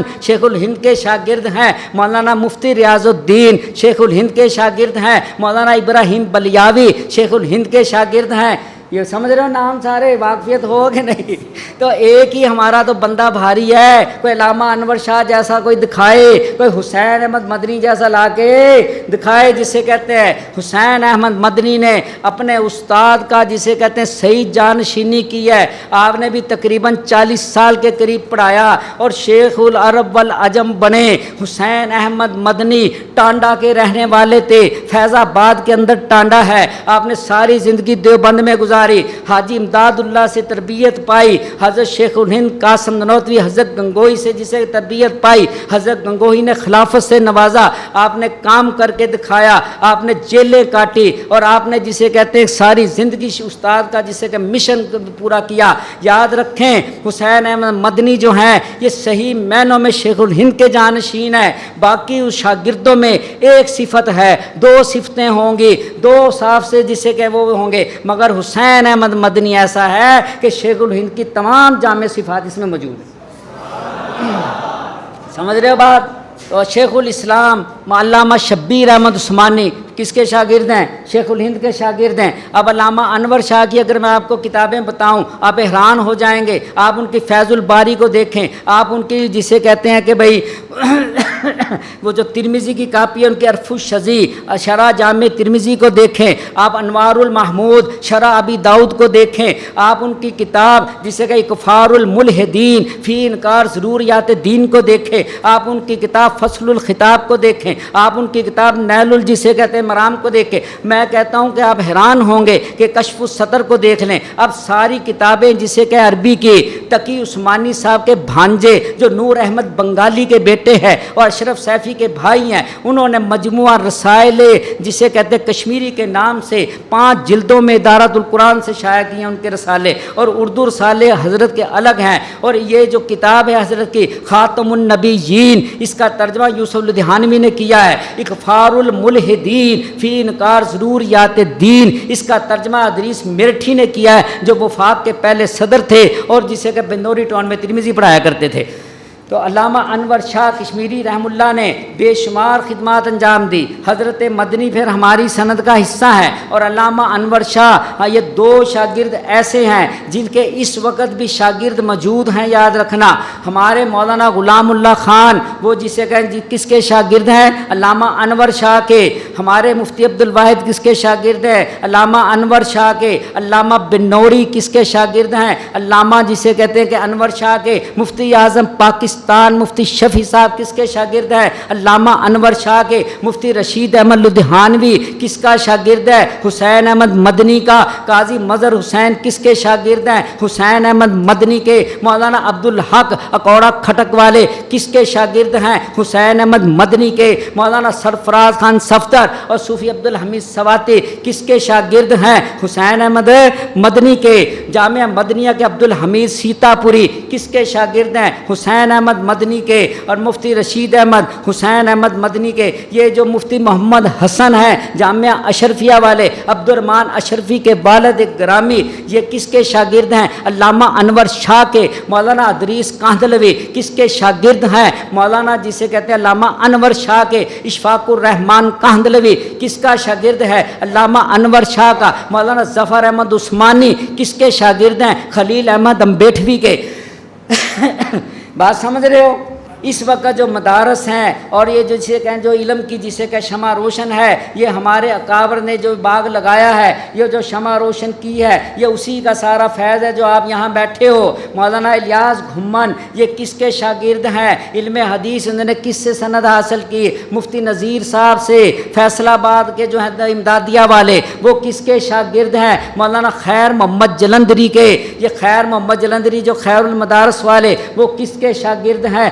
علامہ انور شاہ کشمیری کے شاگرد ہیں۔ اور یاد رکھیں یہ ایسا فیض ہے آپ ایک مثال سے سمجھیں، مفتی اعظم پاکستان مفتی شفیع صاحب کے خاندان کو سمجھیں اور ان کے کارنامے کو دیکھیں۔ ان کے مفتی صاحب کے والد تھے یاسین صاحب اور یہ عثمانی ہیں برادری کے، حضرت عثمان کی اولاد میں سے ہیں۔ جلال الدین کبیر الاولیاء پانی پتی جو تھے یہ ان کے جد امجد ہیں، یہ حضرت عثمان کی نسل ہے جو جسے کہ ملتان میں ان کی حکومت رہی ہے، عمر بن علی نے حکومت کی ہے۔ تو یہ جسے کہیں مولانا تقی عثمانی اور ان کے جو جسے کہیں والد اور دادا جو تھے شیخ الہند کے شاگرد تھے، یاسین ان کا نام تھا، اور وہ درجہ ابتدائیہ کے مدرس رہے ہیں ساری زندگی۔ پھر مفتی شفیع صاحب رحم اللہ، وہ بھی جسے کہتے ہیں کہ حسین مدنی کے زمانے میں بھی تحاوی پڑھاتے تھے۔ علامہ بن نوری نے ان سے مقامات حریری پڑھی ہے، مفتی رشید احمد لدھیانوی نے ترمذی پڑھی ہے ان سے، اور مولانا سرفراز خان وغیرہ یہ ان کے شاگرد ہیں بخاری مسلم ترمذی کے۔ تو حسین احمد مدنی رحم اللہ مفتی اعظم پاکستان، مفتی شفیع پھر عالم بنے۔ 166 کتابیں لکھی ہیں انہوں نے۔ کتنی کتابیں؟ 166 کتابیں، اور انہیں یہ اعزاز حاصل ہے کہ ساری کی ساری کتابیں چھپی ہیں ان کی، کوئی ایسی چیز نہیں ہے جو چھپی نہ ہو۔ حضرت تھانوی کے خلفاء میں اور علامہ انور شاہ کے شاگردوں میں یہ مقام مفتی شفیع کو حاصل ہے کہ اگر انہوں نے ایک صفحہ بھی لکھا ہے، ایک فتویٰ بھی دیا ہے، وہ بھی شائع ہو گیا۔ اتنی مفید کتابیں ہیں ان کی۔ تو مفتی شفیع صاحب کے جسے کہ 5 بیٹے تھے، ایک ان کا بیٹا تھا ذکی کیفی، ایک ان کا بیٹا ذکی کیفی جو بہت بڑا شاعر گزرا ہے، اور اس کی کیفیات کیفی موجود ہے جس کے اوپر تقی عثمانی نے مقدمہ لکھا ہے، اور جو انارکلی دارہ اسلامیات والے کے مالک تھے وہ، اور یہ محمود اشرف عثمانی کے والد تھے، اور یہ سعود مسعود کے والد تھے۔ یہ مفتی شفیع کے سب سے بڑے بیٹے تھے، اس سے چھوٹے رضی عثمانی ہے۔ دیکھو یہ خدمت کتنی ہے دارہ اسلامیات کی۔ اس سے چھوٹا رضی عثمانی خلیل الرحمن عثمانی کے والد، ان کا دارالاشاعت کراچی ہے جنہوں نے ہزارہ کتابیں شائع کی، اور بڑی قیمتی کام ہے۔ اور جسے کہتے ہیں کہ دوسرا بیٹا ان کا ولی راضی ہے۔ ولی راضی عالم تو پورا چلو نہیں تھا، مگر اس نے سندھ کے نصاب کے مطابق MA BA کی کتابیں لکھی ہیں، اور مشہور کتاب اس کی بے نقط کتاب ہادی عالم ہے جسے ضیاء الحق نے ایوارڈ دیا تھا، کوئی نقطہ نہیں ہے اس کے اوپر۔ اور ایک ان کی کتاب سائنسی انکشافات اور قرآن کے نام سے ابھی حال ہی میں آئی ہے کتاب، یہ مفتی صاحب کے بیٹے ہیں۔ اور ایک مفتی اعظم پاکستان مولانا رفیع عثمانی ہیں، وہ معروف اور مشہور ہیں، آپ ان کی کتابیں ساری آپ کو پتہ ہوگا، مگر ایک میرے کہنے سے ان کی کتاب پڑھو، اس کا نام ہے فقہ اور تصوف، فقہ اور تصوف، وہ ضرور پڑھو۔ اور ایک ان کی کتاب ہے فقہ میں اجماع کا مقام، حجیت حدیث پہ تو پڑھا ہوگا، حجیت اجماع پہ بھی پڑھ کے دیکھو، حجیت قیاس پہ پڑھ کے دیکھو، آپ کو مزہ نہ آئے تو پھر کہنا۔ تو رفیع عثمانی کا کام آپ کو سب پتہ ہے۔ اور پھر علامہ فہامہ جو صحیح والد کے جان نشین ہے، والد کا سارا علم تقی عثمانی میں موجود ہے، اور اس سے زائد، سمجھ آ گئی ہے، اس سے زائد ہے۔ ہمارے مولانا سرفراز خان صفدر رحمہم اللہ فرمایا کرتے تھے کہ ہمارے استاد کی ساری ذہانت اس میں موجود ہے، کس میں؟ تقی عثمانی میں، اور اپنی کتابوں پہ تقریض لکھانا فخر محسوس کیا کرتے تھے۔ الکلام المفید جب چھپی تو میں خود حاضر خدمت ہوا تقی صاحب کو دینے کے لیے، اس وقت تکملہ فتح الملہم لکھ رہے تھے، تو تقریض موجود ہے۔ تو حضرت ان کو علامہ فہامہ کہا کرتے تھے۔ تو یہ دیکھیں آگے پوتا مفتی شفیع صاحب کا اس وقت جسے کہ ابو داؤد پڑھاتا ہے، تقی صاحب کو جب اس کی صلاحیتوں کا پتہ لگا محمود اشرف عثمانی کی، وہ یہاں لاہور سے اس کو دارالعلوم لے گئے۔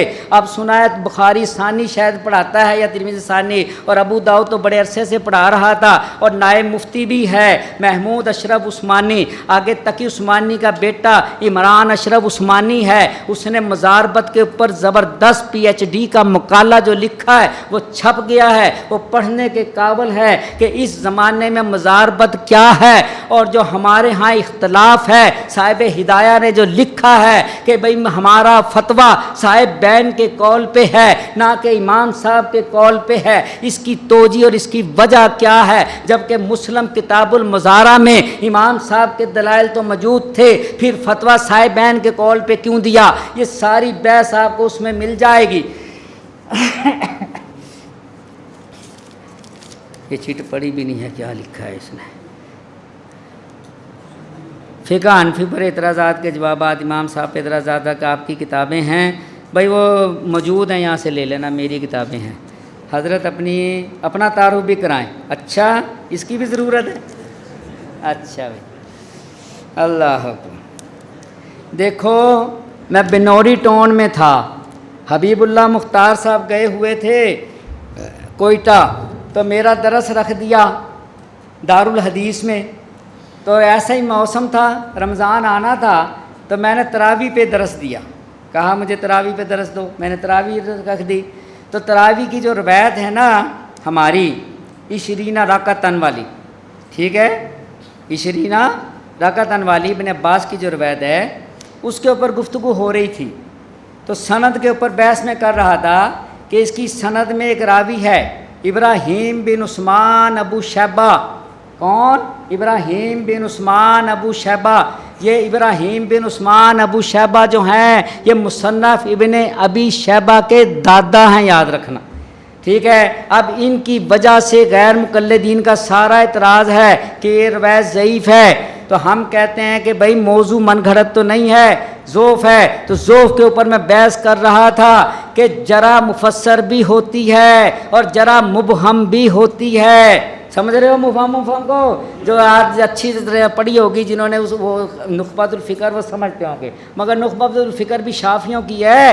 اپنے اصول و قواعد کو سمجھو، اصول کرخی پڑھو، اصول سرخسی پڑھو، اور اگر کچھ نہیں پڑھ سکتے تو ظفر احمد عثمانی کی کتاب پڑھو، قواعد الفقہ قواعد الحدیث، جو مقدمہ ہے الہٰ السنن کا، ایک لکھا ہے حبیب احمد کرانوی نے اور ایک لکھا ہے ظفر احمد عثمانی نے، تاکہ آپ کو یہ سمجھ آئے کہ بھئی فقہ حنفی کے اصول حدیث کیا ہے۔ ہمارے اصول حدیث جدا ہے اور دوسرے محدثین کے جدا ہیں، تو جب ان کے اصولوں کے پیرائے میں تم اپنے دلائل کو دیکھو گے تو سمجھ نہیں آئے گی، فقہ حنفی کے اصول میں دیکھو گے تو پھر امام صاحب کا مذہب سمجھ آتا ہے۔ اچھا، تو میں یہ کہہ رہا تھا کہ سوائے شعبہ کے کسی نے اس کے اوپر جرح مفسر نہیں کی۔ ابراہیم بن عثمان ابو شیبہ جو ہے یہ ایسا راوی نہیں تھا، یہ علاقہ واسط کا چیف جسٹس تھا اور ابن لہیہ سے اچھا ہے۔ کامل ابن عدی میں ابن عدی نے یہ بات لکھی یا ضعفاء میں کہ ابن لہیہ سے اچھا ہے، اور ترمذی نے ایک مقام پہ نہیں پتہ نہیں کتنے مقام کے اندر ترمذی نے کہا ہے کہ حدیث حسن، کہ ابن لہیہ کی حدیث کو ترمذی حسن کہتا ہے، تو جو راوی اس سے بہتر ہو اس کی یہ حدیث حسن کیوں نہیں ہو سکتی؟ سمجھ رہے ہو بات؟ ایک ہوتی ہے وہ دلالت الناس، اشارات الناس، اقتضاء الناس، ان کو سمجھتے ہو نا بات کو؟ تو پھر مسئلہ یہ ہے کہ میں نے کہا ابن لہیہ سے جب اچھا ہے تو یہ جسے کہتے ہیں کہ بھئی صحیح ہے، اور جو چیف جسٹس ہو وہ جھوٹا بندہ نہیں ہو سکتا۔ اور فن اسماء و رجال کتاب ایک لکھو، تقی الدین ندوی کی کتاب ہے اردو کے اندر، فن اسماء و رجال، وہ آپ پڑھیں گے تو پتہ لگے گا۔ دیکھو، یا تو جرح ہوتی ہے حافظے کی بنا پہ، یا جرح ہوتی ہے کذب کی بنا پہ، یا تو بندہ جھوٹا ہو راوی پھر جرح ہوتی ہے، یا اس کا حافظہ خراب ہو پھر جرح ہوتی ہے۔ کسی نے اسے یہ نہیں کہا کہ اس کا حافظہ خراب ہے، صرف ابن شعبہ یہ کہتے ہیں، وہ حافظ ابن حجر اسقلانی نے تہذیب التہذیب کے مقدمے میں دیکھیں آپ، شعبہ کے بارے میں جو لکھا ہے وہ امیر المومنین فی الحدیث۔ تو اب جرح کیا تھی؟ جرح جتنی بھی لوگوں نے کی ہے سب نے اندھی تقلید کی ہے شعبہ کی، ضعیف ہے ضعیف ہے۔ دیکھو، ایک ہوتی ہے جرح مبہم، جرح مبہم یہی ہے کہ وجہ نہ بتانی اور یہ کہنا کہ یہ جھوٹا ہے، الزام ہوتا ہے وہ جب وجہ بیان کی جائے اور وجہ بھی صحیح نکلے، پھر جرح مفسر ہوتی ہے۔ کسی نے بھی ابراہیم بن عثمان پہ جرح مفسر نہیں کی سوائے شعبہ کے، اور شعبہ کہتا کیا ہے؟ کوئی اس نے بڑی بات نہیں کی، اس نے کہا میں نے ابراہیم بن عثمان سے جب بات کی ہے تو یہ کہتا ہے جنگ صفین۔ جنگ صفین کا پتہ ہے؟ جنگ صفین جو سیدنا معاویہ اور حضرت علی کے درمیان ہوئی تھی، جنگ صفین میں 70 بدری صحابہ شریک تھے۔ وہ کہتا ہے قاذبہ، یہ جسے کہ بات غلط ہے، اور وہ پھر علامہ ذہبی نے میزان فی نقد رجال میں بات لکھی ہے کہ اچھا پھر کیا کہا شعبہ نے؟ شعبہ کہتا ہے کہ ایک بندہ سیدھے کہتے ہیں کہ بس وہ تھا جسے کہ ایک بندہ بدری شامل ہوا ہے، 70 بندے شامل نہیں ہوئے، یہ بات شعبہ نے کی ہے۔ یہ جرح تھی اس کے اوپر۔ اللہ کے کے بندو اس جرا کو بھی سمجھ لو. دیکھو ایک بندہ جو کہتا ہے شابی، وہ جسے کہ ذہبی خود مطمئن نہیں ہے شعبہ کی بات سے، وہ رد کرتا ہے میزان الاعتدال میں. وہ کہتا ہے اما شاہدہ عمار علی، وہ کہتا ہے عمار بھی اس میں شریک تھا، وہ بدری ہے، اور خود علی جو ہے اس میں شریک ہے، وہ بدری ہے. میں شعبہ پہ حیران ہوتا ہوں کہ اتنا بڑا محدث ہو کے کیسی گسی بھی بات کر رہا ہے. بات سمجھ رہے ہو؟ اگر 70 کہنے میں ابراہیم کا قصور ہے تو ایک کہنے میں شعبہ کا خود قصور ہے. تو جو آدمی خود مجرم ہو اس کی ذرا قابل قبول کہاں ہوتی ہے؟ میں یہ بحث کر رہا تھا تو اور باتیں تھی. ایک پٹھان کھڑا ہوا ہے، تمہارے میں بھی بڑے ہیں، وہ کہتا ہے بکواس بند کرو. کیا کہتا ہے؟ بکواس بند کرو. میں نے کہا کیا ہوا ہے؟ کہتا ہے میں قسم خدا کی کھا کے کہتا ہوں جب تم نے بات شروع کی ہے یہ دارالحدیث ہے، یہاں حدیث پڑھائی جاتی ہے، تم نے کہا میں عالم نہیں ہوں. میں نے کہا ہاں کہا ہے. کہتا ہے قسم خدا کی یہ بات جو تم کر رہے ہو بغیر عالم کے نہیں ہو سکتی. کہ مولانا سرفراز خان صفدر رحمہ اللہ نے بریلویوں سے متعلقہ جو اختلاف ہے 16 کتابیں لکھی ہیں. کتنی؟ 16. غیر مقلدوں سے جو اختلاف ہے 7 کتابیں لکھی ہیں. اور شیعہ کے متعلق حضرت نے 2 کتابیں لکھی ہیں. منکرین حدیث کے بارے میں 3 لکھی ہیں، اور جسے کہتے ہیں کہ بھئی عیسائیت کے رد میں 1 لکھی ہے. باقی حضرت کی اصلاحی کتابیں ہیں. تو وہ بریلویوں کے بارے میں جو حضرت کی کتابیں ہیں وہ میں آپ کو بتاتا ہوں. دیوبندی بریلوی اختلاف ہے کیا؟ بریلویوں سے ہمارے 3 اختلاف ہیں محترم، بنیادی طور پہ آپ سمجھیں. دعویٰ ایک ہے، دعویٰ ایک ہے. وہ کہتے ہیں ہم اہل سنت والجماعت ہیں، ہم بھی کہتے ہیں ہم اہل سنت والجماعت ہیں، الحمدللہ ہیں. وہ کہتے ہیں ہم حنفی ہیں، ہم کہتے ہیں ہم بھی حنفی ہیں. قادری چشتی نقشبندی ہیں، ہم کہتے ہیں ہم بھی ہیں. ہمارا امام ایک ہے، وہ بھی ابو حنیفہ کی تقلید کرتے ہیں، ہم بھی کرتے ہیں. وہ کہتے ہیں ہدایہ، ہم کہتے ہیں ہمارا بھی ہے. فتاوی عالمگیری کو وہ بھی مانتے ہیں، ہم بھی مانتے ہیں. حاجی امداد اللہ کو وہ بھی مانتے ہیں، ہم بھی مانتے ہیں. شاہ ولی اللہ کو وہ بھی مانتے ہیں، ہم بھی مانتے ہیں. مجدد صاحب کو وہ بھی مانتے ہیں، ہم بھی مانتے ہیں. پھر اختلاف کی چیز کا ٹھیک ہے. دعویٰ دونوں کا ایک ہے، اور اختلاف اتنا شدید ہے کہ سب سے زیادہ ہمارے سے اختلاف ہے، ان کو اور کسی سے اتنا نہیں ہے. تو اور احمد رضا صاحب کی اگر آپ کتابیں دیکھیں گے، احکام شریعت، حسام الحرمین، اور جسے کہتے ہیں کہ بے فتاوی افریقہ، ملفوظات، عرفان شریعت وغیرہ، یا فتاوی رضویہ، تو آپ کو پتہ لگ جائے گا کہ بھئی وہ کیا کہتے ہیں ہمارے بارے میں. دیکھیں ہمارا ان سے 3 باتوں میں اختلاف ہوتا ہے. تو بنیادی طور پہ سمجھو. ایک ہے بدعت کا مسئلہ. کیا ہے؟ بدعت کا مسئلہ. یہ میں بنیاد بتا رہا ہوں آپ کو جو میں پڑھ کے سمجھا. باقی اس کی جزیں ہیں. جب بنیاد جسے کہتے ہیں حل ہو جائے اور بنیاد پہ گفتگو ہو جائے تو جو اجزاء ہوتے ہیں ان کا حکم خود بخود نکل آتا ہے. تو اصل ہے بدعت کی بحث. ہم جس بات کو بدعت کہتے ہیں اس کی 2 حیثیتیں. ایک تو پہلے لوگوں نے کسی چیز کو بدعت کہا ہے، ہم صرف ناقل ہیں. ایک یہ ہے کہ جدید بات ہے، ہم نے اس کے اوپر قرآن و سنت کی یا اصول اربعہ کی روشنی میں بدعت کا حکم لگایا. بریلوی حضرات اس کو بدعت ماننے کے لیے تیار نہیں، اور جو وہ بدعت کی تعریف کرتے ہیں وہ ہم ماننے کے لیے تیار نہیں ہیں. تو اصل اختلاف جو ہے بدعت کی تعریف میں ہے. پھر یہ جو چیزیں ہیں نا، عرس کرنا، تیجا کرنا، 40واں کرنا، عید میلاد النبی منگانا، انگوٹھے چومنا، اور اذان سے پہلے صلوات پڑھنا، اور جنازے کے بعد دعا کرنا، یہ جو ذکر بالجہر کرنا، یہ فلاں کرنا، جنازے کے ساتھ یہ ساری جتنی بھی آپ بدعتیں کہتے ہیں، یہ ساری اس کی بنیاد کیا ہے؟ بدعت کی تعریف ہے. اگر بدعت کا مسئلہ حل ہو جائے اور متفق علیہ پھر مسئلہ یہ سارے خود بخود حل ہو جائیں گے. تو اصل جو بنیادی مسئلہ ہے وہ بدعت کا ہے کہ بدعت کی تعریف میں اختلاف ہے. وہ ہماری کی ہوئی نہیں مانتے اور ہم ان کی ہوئی نہیں مانتے. یہ ایک اختلاف ہے بدعت کا. اچھا، دوسرا اختلاف جو ہے وہ ہے شرک کا.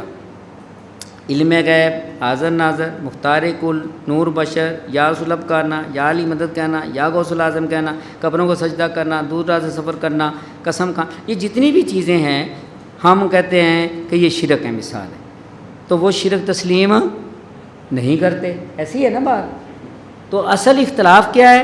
وہ شرک کا ہے. وہ یہ کہتے ہیں دیوبندیوں کو شرک کی نہ تعریف آتی ہے نہ بدعت کی آتی ہے. اور مفتی احمد یار خان صاحب نہیں، میں نے تو یہاں تک لکھا ہے جال حق میں کہ دیوبندیوں کو بدعت کی تعریف آتی نہیں. ٹھیک ہے، جال حق وضاحق الباطل میں.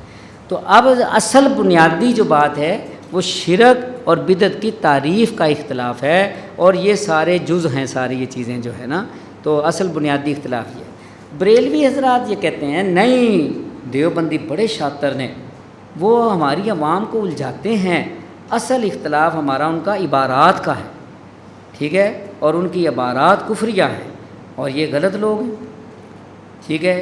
اب ہم کہتے ہیں وہ الزامات ہیں، ہماری کوئی عبارت ایسی نہیں ہے، وہ کہتے ہیں کہ یہ عبارت ان کی غلط ہے، تو وہ عبارات کا اختلاف، اس کو آپ دوسرے معنی میں یہ کہہ سکتے ہیں کہ ایمان و کفر کا اختلاف ان سے بن گیا، اور مولانا احمد رضا خان صاحب نے اسی کو اصل قرار دیا ہے، اور یہی حسام الحرمین میں انہوں نے لکھا ہے، اور یہی شرف قادری صاحب نے اس کے دیباچے میں لکھا ہے، اور یہی ہے جسے کہتے ہیں کہ بھئی الصوارم الہندیہ میں مولوی حشمت علی صاحب نے لکھا ہے، اور دوسرا احمد رضا صاحب کی جو کتاب ہے الکوکبۃ الشہابیہ فی رد کفریات ابی وہابیہ، اس کے اندر بھی یہ بحث ہے، اور ان کی کتابوں میں۔ بہرحال مجموعی طور پہ 3 باتوں میں اختلاف ہوتا ہے، اور ہمارے شیخ نے اور ہمارے بزرگوں نے ان تینوں کے اوپر جسے کہتے ہیں کہ بڑا اچھا لکھا ہے۔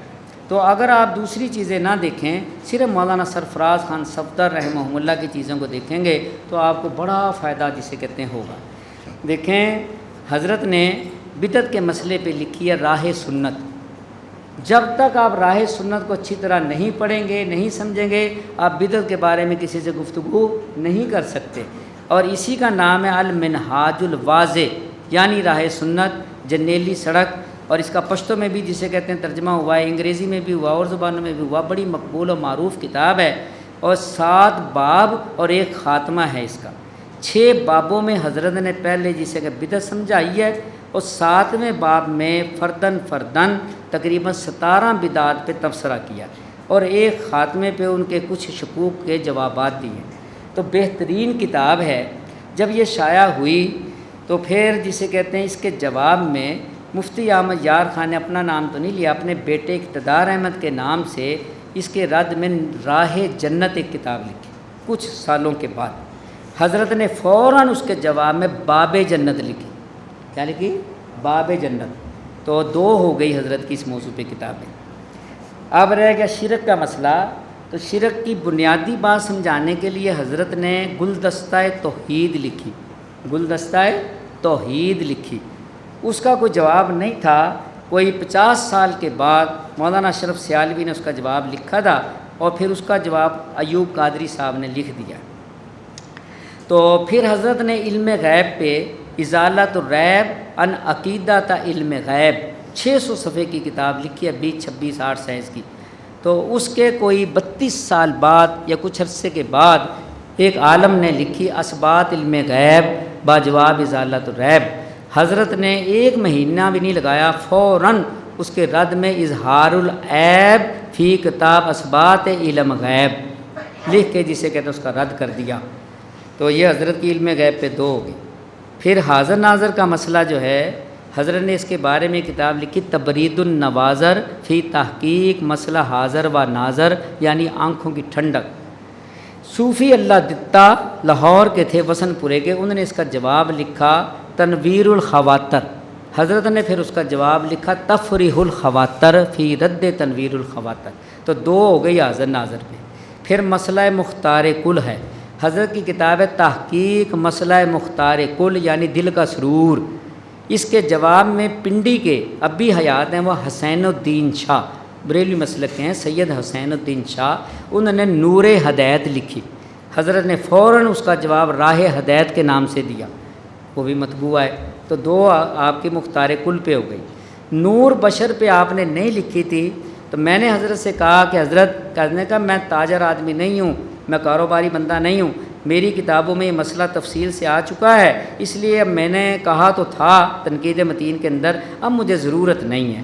میں نے کہا حضرت آپ حکم فرمائے اگر ہم اس کو جمع کر دیں، تو حضرت نے کہا اجازت ہے۔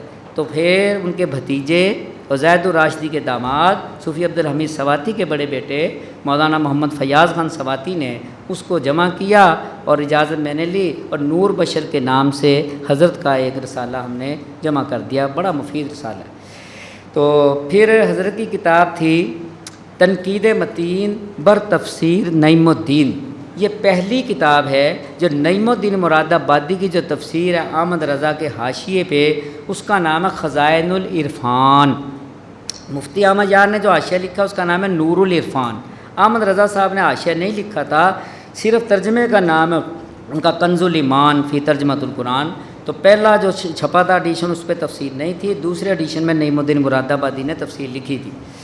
تو اس کے اوپر پہلی کتاب ہے یہ مولانا سرفراز صاحب کی جو اس پہ تنقید ہے، بہترین کتاب ہے۔ اگر کوئی آدمی کچھ بھی نہ پڑھے، بریلویت سے سمجھنے کے لیے ایک ہی کتاب کافی ہے، تنقید متین۔ حضرت نے 13 مسئلے اس میں بیان کیے ہیں اور 13 مقام پہ تنقید کی ہے۔ تو پھر غلام رسول سعیدی جو ابھی فوت ہوا ہے، جس نے شرح مسلم لکھی ہے، بخاری کی شرح، قرآن کی تفسیریں لکھی ہیں 2، تو اس نے توضیح البیان الی خزائن العرفان کے نام سے اس کا جواب دیا۔ تو حضرت نے فوراً 4-5 حصوں میں اتمام البرہان فی رد توضیح البیان کے نام سے اس کا جواب دیا۔ پھر جب راہ سنت کے اندر ذکر بالجہر کی ایک بحث ہے، تو اس کے رد میں سعیدی نے ایک کتاب لکھی ذکر بالجہر، حضرت نے فوراً اس کا جواب لکھا حکم ذکر بالجہر۔ پھر اس نے ذکر بالجہر حصہ دوم لکھی، حضرت نے فوراً اس کے جواب میں اخفاء ذکر لکھی، تو جواب ہو گیا۔ پھر حضرت نے ایک رسالہ لکھا ہے جو اذان سے پہلے صلوات پڑھتے ہیں، ٹھیک ہے، یہ اذان سے پہلے صلوات، یہ نور الدین زنگی کے زمانے میں شروع ہوئی تھی، یاد رکھنا، اور اس کو وہ بھی تسلیم کرتے ہیں کہ نور الدین زنگی کے زمانے میں شروع ہوئی۔ تو اس کا جو سارا وہ پہلو ہے تاریخ وغیرہ اور اس کا رد، حضرت کی کتاب ہے درود شریف پڑھنے کا شرعی طریقہ، درود شریف پڑھنے کا شرعی طریقہ۔ تو یہ اس بارے میں ہے کہ اذان سے پہلے جو صلوات پڑھتے ہیں، تو حضرت کی یہ کتاب اس بارے میں۔ ایک کتاب حضرت کی ہے حضرت ملا علی قاری اور مسئلہ علم غیب اور حاضر و ناظر۔ یہ ازالت الریب کی ایک عبارت تھی جو حضرت نے مرقات کے حوالے سے لکھی تھی۔ تو کسی بریلوی نے فیصلہ آباد حضرت ختم بخاری پہ گئے تو اعتراض کیا، حضرت نے کہا میرے پاس ٹائم نہیں ہے، میں گھر جا کے اس کا جواب دوں گا۔ حضرت نے پھر اس اعتراض کے جواب میں پورا یہ رسالہ لکھا ہے اور ملا علی قاری سے دونوں مسئلے ثابت کیے ہیں کہ علم غیب میں اور حاضر ناظر میں حضرت ملا علی قاری صاحب مرقات کا کیا نظریہ ہے، وہ اس رسالے میں۔ پھر حضرت کا ایک رسالہ ہے یہ عبارات اکابر، قاسم ننوتوی، رشید احمد گنگوئی، خلیل احمد بیٹھوی، اشرف علی تھانوی، اور کچھ عبارتیں تقویۃ الایمان و صراط مستقیم کی جو مشہور عبارت ہے اس کا جوابات عبارت اکابر میں دیا حضرت نے۔ تو یہ 16 کتابیں حضرت کی یہ اس مسئلے پہ ہیں، اور 7 کتابیں جو غیر مقلدوں سے ہیں۔ تو حضرت کی کتاب ہے احسن الکلام فی ترک قرات خلف الامام، یہ کوئی 700-800 صفحے کی کتاب ہے، بڑے سائز کی، اور اس کے 4 جواب غیر مقلد لکھ چکے ہیں، مگر ابھی تک تسلی ان کی نہیں ہوتی، اتنی زبردست کتاب ہے، اور بڑے بڑے اکابر نے اس کے اوپر تصدیقات کی ہیں۔ یہ ہے احسن الکلام قرات خلف الامام کے مسئلے پہ، اور 3 طلاقوں پہ حضرت کی کتاب ہے عمدۃ الاساس فی حکم طلقات ثلاث۔ مفتی شفیع صاحب رحمہ اللہ نے جو معروف القرآن میں طلاق ثلاثہ کی بحث لکھی ہے وہ ساری اس سے ماخوذ ہے، اور ساتھ ذکر بھی کیا ہے کہ یہ میرا شاگرد ہے اور اس نے یہ کتاب لکھی ہے، میں اس سے لے رہا ہوں۔ پھر حضرت کی کتاب ہے ایک رسالہ تراوی، پھر حضرت کی کتاب ہے 4 دن قربانی کے بارے میں مسئلہ قربانی، پھر حضرت نے تقلید پہ لکھی ہے جو نذیر حسین دہلوی کا رد ہے، وہ کتاب ہے الکلام المفید فی اثبات التقلید۔ یہ پھر حضرت نے وہ جو ہے نا کہ آپ نے فرمایا 72 فرقے ہوں گے 73 اور ایک فرقہ جنت میں جائے گا، تو حضرت نے اس کی تحقیق پہ لکھی ہے طائفہ منصورہ، ٹھیک ہے، زبردست رسالہ کتاب ہے آپ کی۔ اور امام ابو حنیفہ کے بارے میں آپ کی سمانے تو نہیں ہے، آپ نے ان کا مقام و مرتبہ لکھا ہے، اور اس کے اندر یہ جو ہے نا جسے کہتے ہیں کہ بھئی رائے، کہتے ہیں یہ اہل رائے ہیں، امام ابو حنیفہ رائے زیادہ استعمال کرتے ہیں۔ اردو کتاب میں کسی میں رائے کی بحث جیسی اس کتاب میں مفید اور بحث مکمل ملے گی آپ کو مقام ابی حنیفہ میں، اور کہیں بھی دستیاب نہیں ہے۔ حضرت نے رائے کی بحث ایک پورے باب میں کی ہے کہ رائے کون سی وہ خراب ہوتی ہے اور کون سی صحیح ہوتی ہے، رائے مذموم، رائے محمود کر کے دونوں قسموں پہ حضرت نے اس میں بحث کی ہے، اور 9 اعتراضوں کا جواب دیا ہے مقام ابی حنیفہ کے اندر۔ یہ حضرت کی بہترین کتاب ہے۔ اور ارشاد الشیعہ حضرت کی مشہور کتاب ہے، اور ایک کتاب ہے الکلام الحاوی فی تحقیق عبارت تحاوی۔ امام طحاوی کی عبارت سے بعض لوگوں کو اشتباہ لگا ہے متاخرین کو کہ امام صاحب سید کے لیے زکوٰۃ کے قائل ہیں، جبکہ سادات کے لیے صدقہ حرام ہے۔ تو وہ سادات کون ہیں اور ان پہ صدقہ کیوں حرام ہے، اس کی ساری بحث جو ہے حضرت نے اس میں کی ہے، الکلام الحاوی فی تحقیق عبارت طحاوی میں۔ اور جو منکرین حدیث کے رد میں حضرت کی کتابیں ہیں وہ ہے انکار حدیث کے نتائج اور شوق حدیث اور صرف ایک اسلام باجواب دو اسلام۔ یہ جو دو اسلام کتاب ہے بڑی خطرناک کتاب ہے، اور یہ ڈاکٹر غلام جلانی برق کی کتاب ہے جو اٹک کے تھے، ان کی کتابیں دو بڑی خطرناک تھی، ایک دو قرآن اور ایک دو اسلام۔ دو اسلام حدیث کے خلاف ہے، منکرین حدیث تھا، اور یہ قرآن کے بارے میں بھی یہ بھی حدیث سے ہے، وہ کہتا تھا قرآن کی کیا درجہ دے دیا تم نے حدیث کو۔ تو قاری طیب صاحب رحمہم اللہ نے ایک قرآن کے نام سے اس کا جواب دیا، اور مولانا سرفراز خان صفدر نے صرف ایک اسلام باجواب دو اسلام کے نام سے اس کا جواب دیا، اور اس نے یہ ماننا اور رجوع کرنے کا سبب لکھا ہے اپنی کتاب تاریخ حدیث میں کہ میرے رد میں بڑے لوگوں نے لکھا، مگر مولوی سرفراز کی کتاب سے مجھے اللہ نے ہدایت نصیب کی ہے اور میں رجوع کرتا ہوں۔ یہ لفظ لکھے ہیں اس نے تاریخ حدیث میں۔ تو یہ حضرت کی کتاب ہے جسے کہتے ہیں منکرین حدیث کے بارے میں، اور عیسائیت کا پس منظر اور آئینہ محمدی، اور یہ بانی دارالعلوم دیوبند، یہ حضرت کی ایسی کتاب ہے بانی دارالعلوم دیوبند کہ حضرت کے جو قصائد ہیں نا اس کو کہتے ہیں قصائد قاسمی، اور قصیدہ بہاریہ بڑا مشہور ہے، جو بریلوی بڑی عبارتیں وہ پیش کرتے ہیں جن میں وہ آتا ہے جسے کہتے ہیں کہ بھئی وہ مجھ کو کھائیں وہ مدینے کے کتے یا مور، اور یہ وہ لکھا ہے کہ بھئی کوئی نہ سمجھ سکا رہا تجھ پہ پردہ حجاب بشریت، نہ کوئی سمجھا نہ سمجھ سکا اے جسے کہتے ہیں جزء ستار۔ تو حضرت کے اس طرح کے جو اشعار ہیں، یا وہ جو اشعار ہے حضرت کا، کرم کر اے احمدی تجھ کے سوا نہیں ہے قاسم کا کوئی مددگار، تو وہ کہتے ہیں غیر اللہ سے مدد مانگی ہے، ادھر تم شرک کہتے ہو، ادھر تمہارا نانوتوی جو ہے نا وہ مدد مانگ رہا ہے۔ بات سمجھے ہو؟ اس کا جواب بھی آپ کو بتا دوں کہ دیکھیں حضرت نانوتوی نے جو یہ سما کی باب باندھے، یہ باب، یہ آپ ایک منظر باندھ رہے ہیں یوم حشر کا، کہ حشر کے دن جب جسے کہ کوئی شفاعت نہیں کرے گا اور کہیں بھی وہ بات نہیں ہوگی سوائے نبی کریم صلی اللہ علیہ وسلم کے، اور وہ مقام محمود پہ کھڑے ہوں گے اور وہ اسی کام کے لیے کھڑے ہوں گے، تو اس وقت صدا لگائے گا کہ قاسم نانوتوی کہ جسے کہ کرم کرے احمدی تجھ کے سوا نہیں ہے کوئی قاسم کا مددگار۔ تو حضرت فرماتے ہیں وہاں تو حضور بنفس نفیس موجود ہیں، غیر اللہ سے تو پکارا ہی نہیں۔ اور دوسری بات یہ ہے کہ وہ تو نص سے ثابت ہے کہ حضور کے علاوہ کوئی شفاعت نہیں کرے گا۔ تو یہ شعر جو ہے یہ تو اس جسے کہتے ہیں کہ منظر کو پیش کر رہا ہے کہ یوم حشر کے دن میں یہ صدا لگاؤں گا اور یہ کہوں گا۔ تو اس لیے حضرت نانوتوی کا کوئی شعر ایسا نہیں ہے کہ جو ہمارے عقائد نظریات سے متصادم ہو۔ تو ایسے اشعار کی جو توجیہ ہے وہ اس کتاب میں آپ کو ملے گی اور کہیں نہیں ملے گی۔ حضرت نے ایسے اشعار کی توجیہ کے لیے اس کو پمفلٹ کو لکھا ہے، اور اس کا نام بانی دارالعلوم دیوبند ہے، بانی دارالعلوم دیوبند۔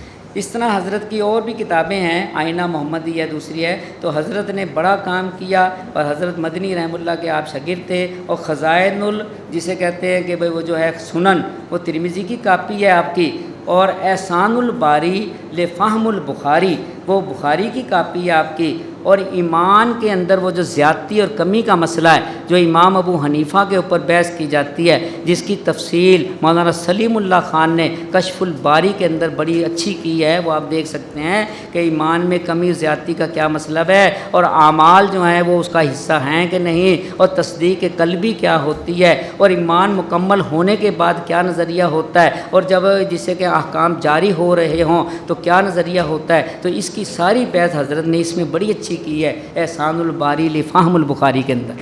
اور پھر حضرت کے زندگی ہی میں حضرت کی تفسیر چھپی ہے ذخیرۃ الجنان، جو 21 جلدوں میں مکمل ہوئی ہے۔ کتنی جلدوں میں؟ 21 جلدوں میں۔ تو واخر دعوانا الحمدللہ رب العالمین۔ لا الہ الا اللہ، لا الہ الا اللہ، لا الہ الا اللہ، ما لنا رب سوا۔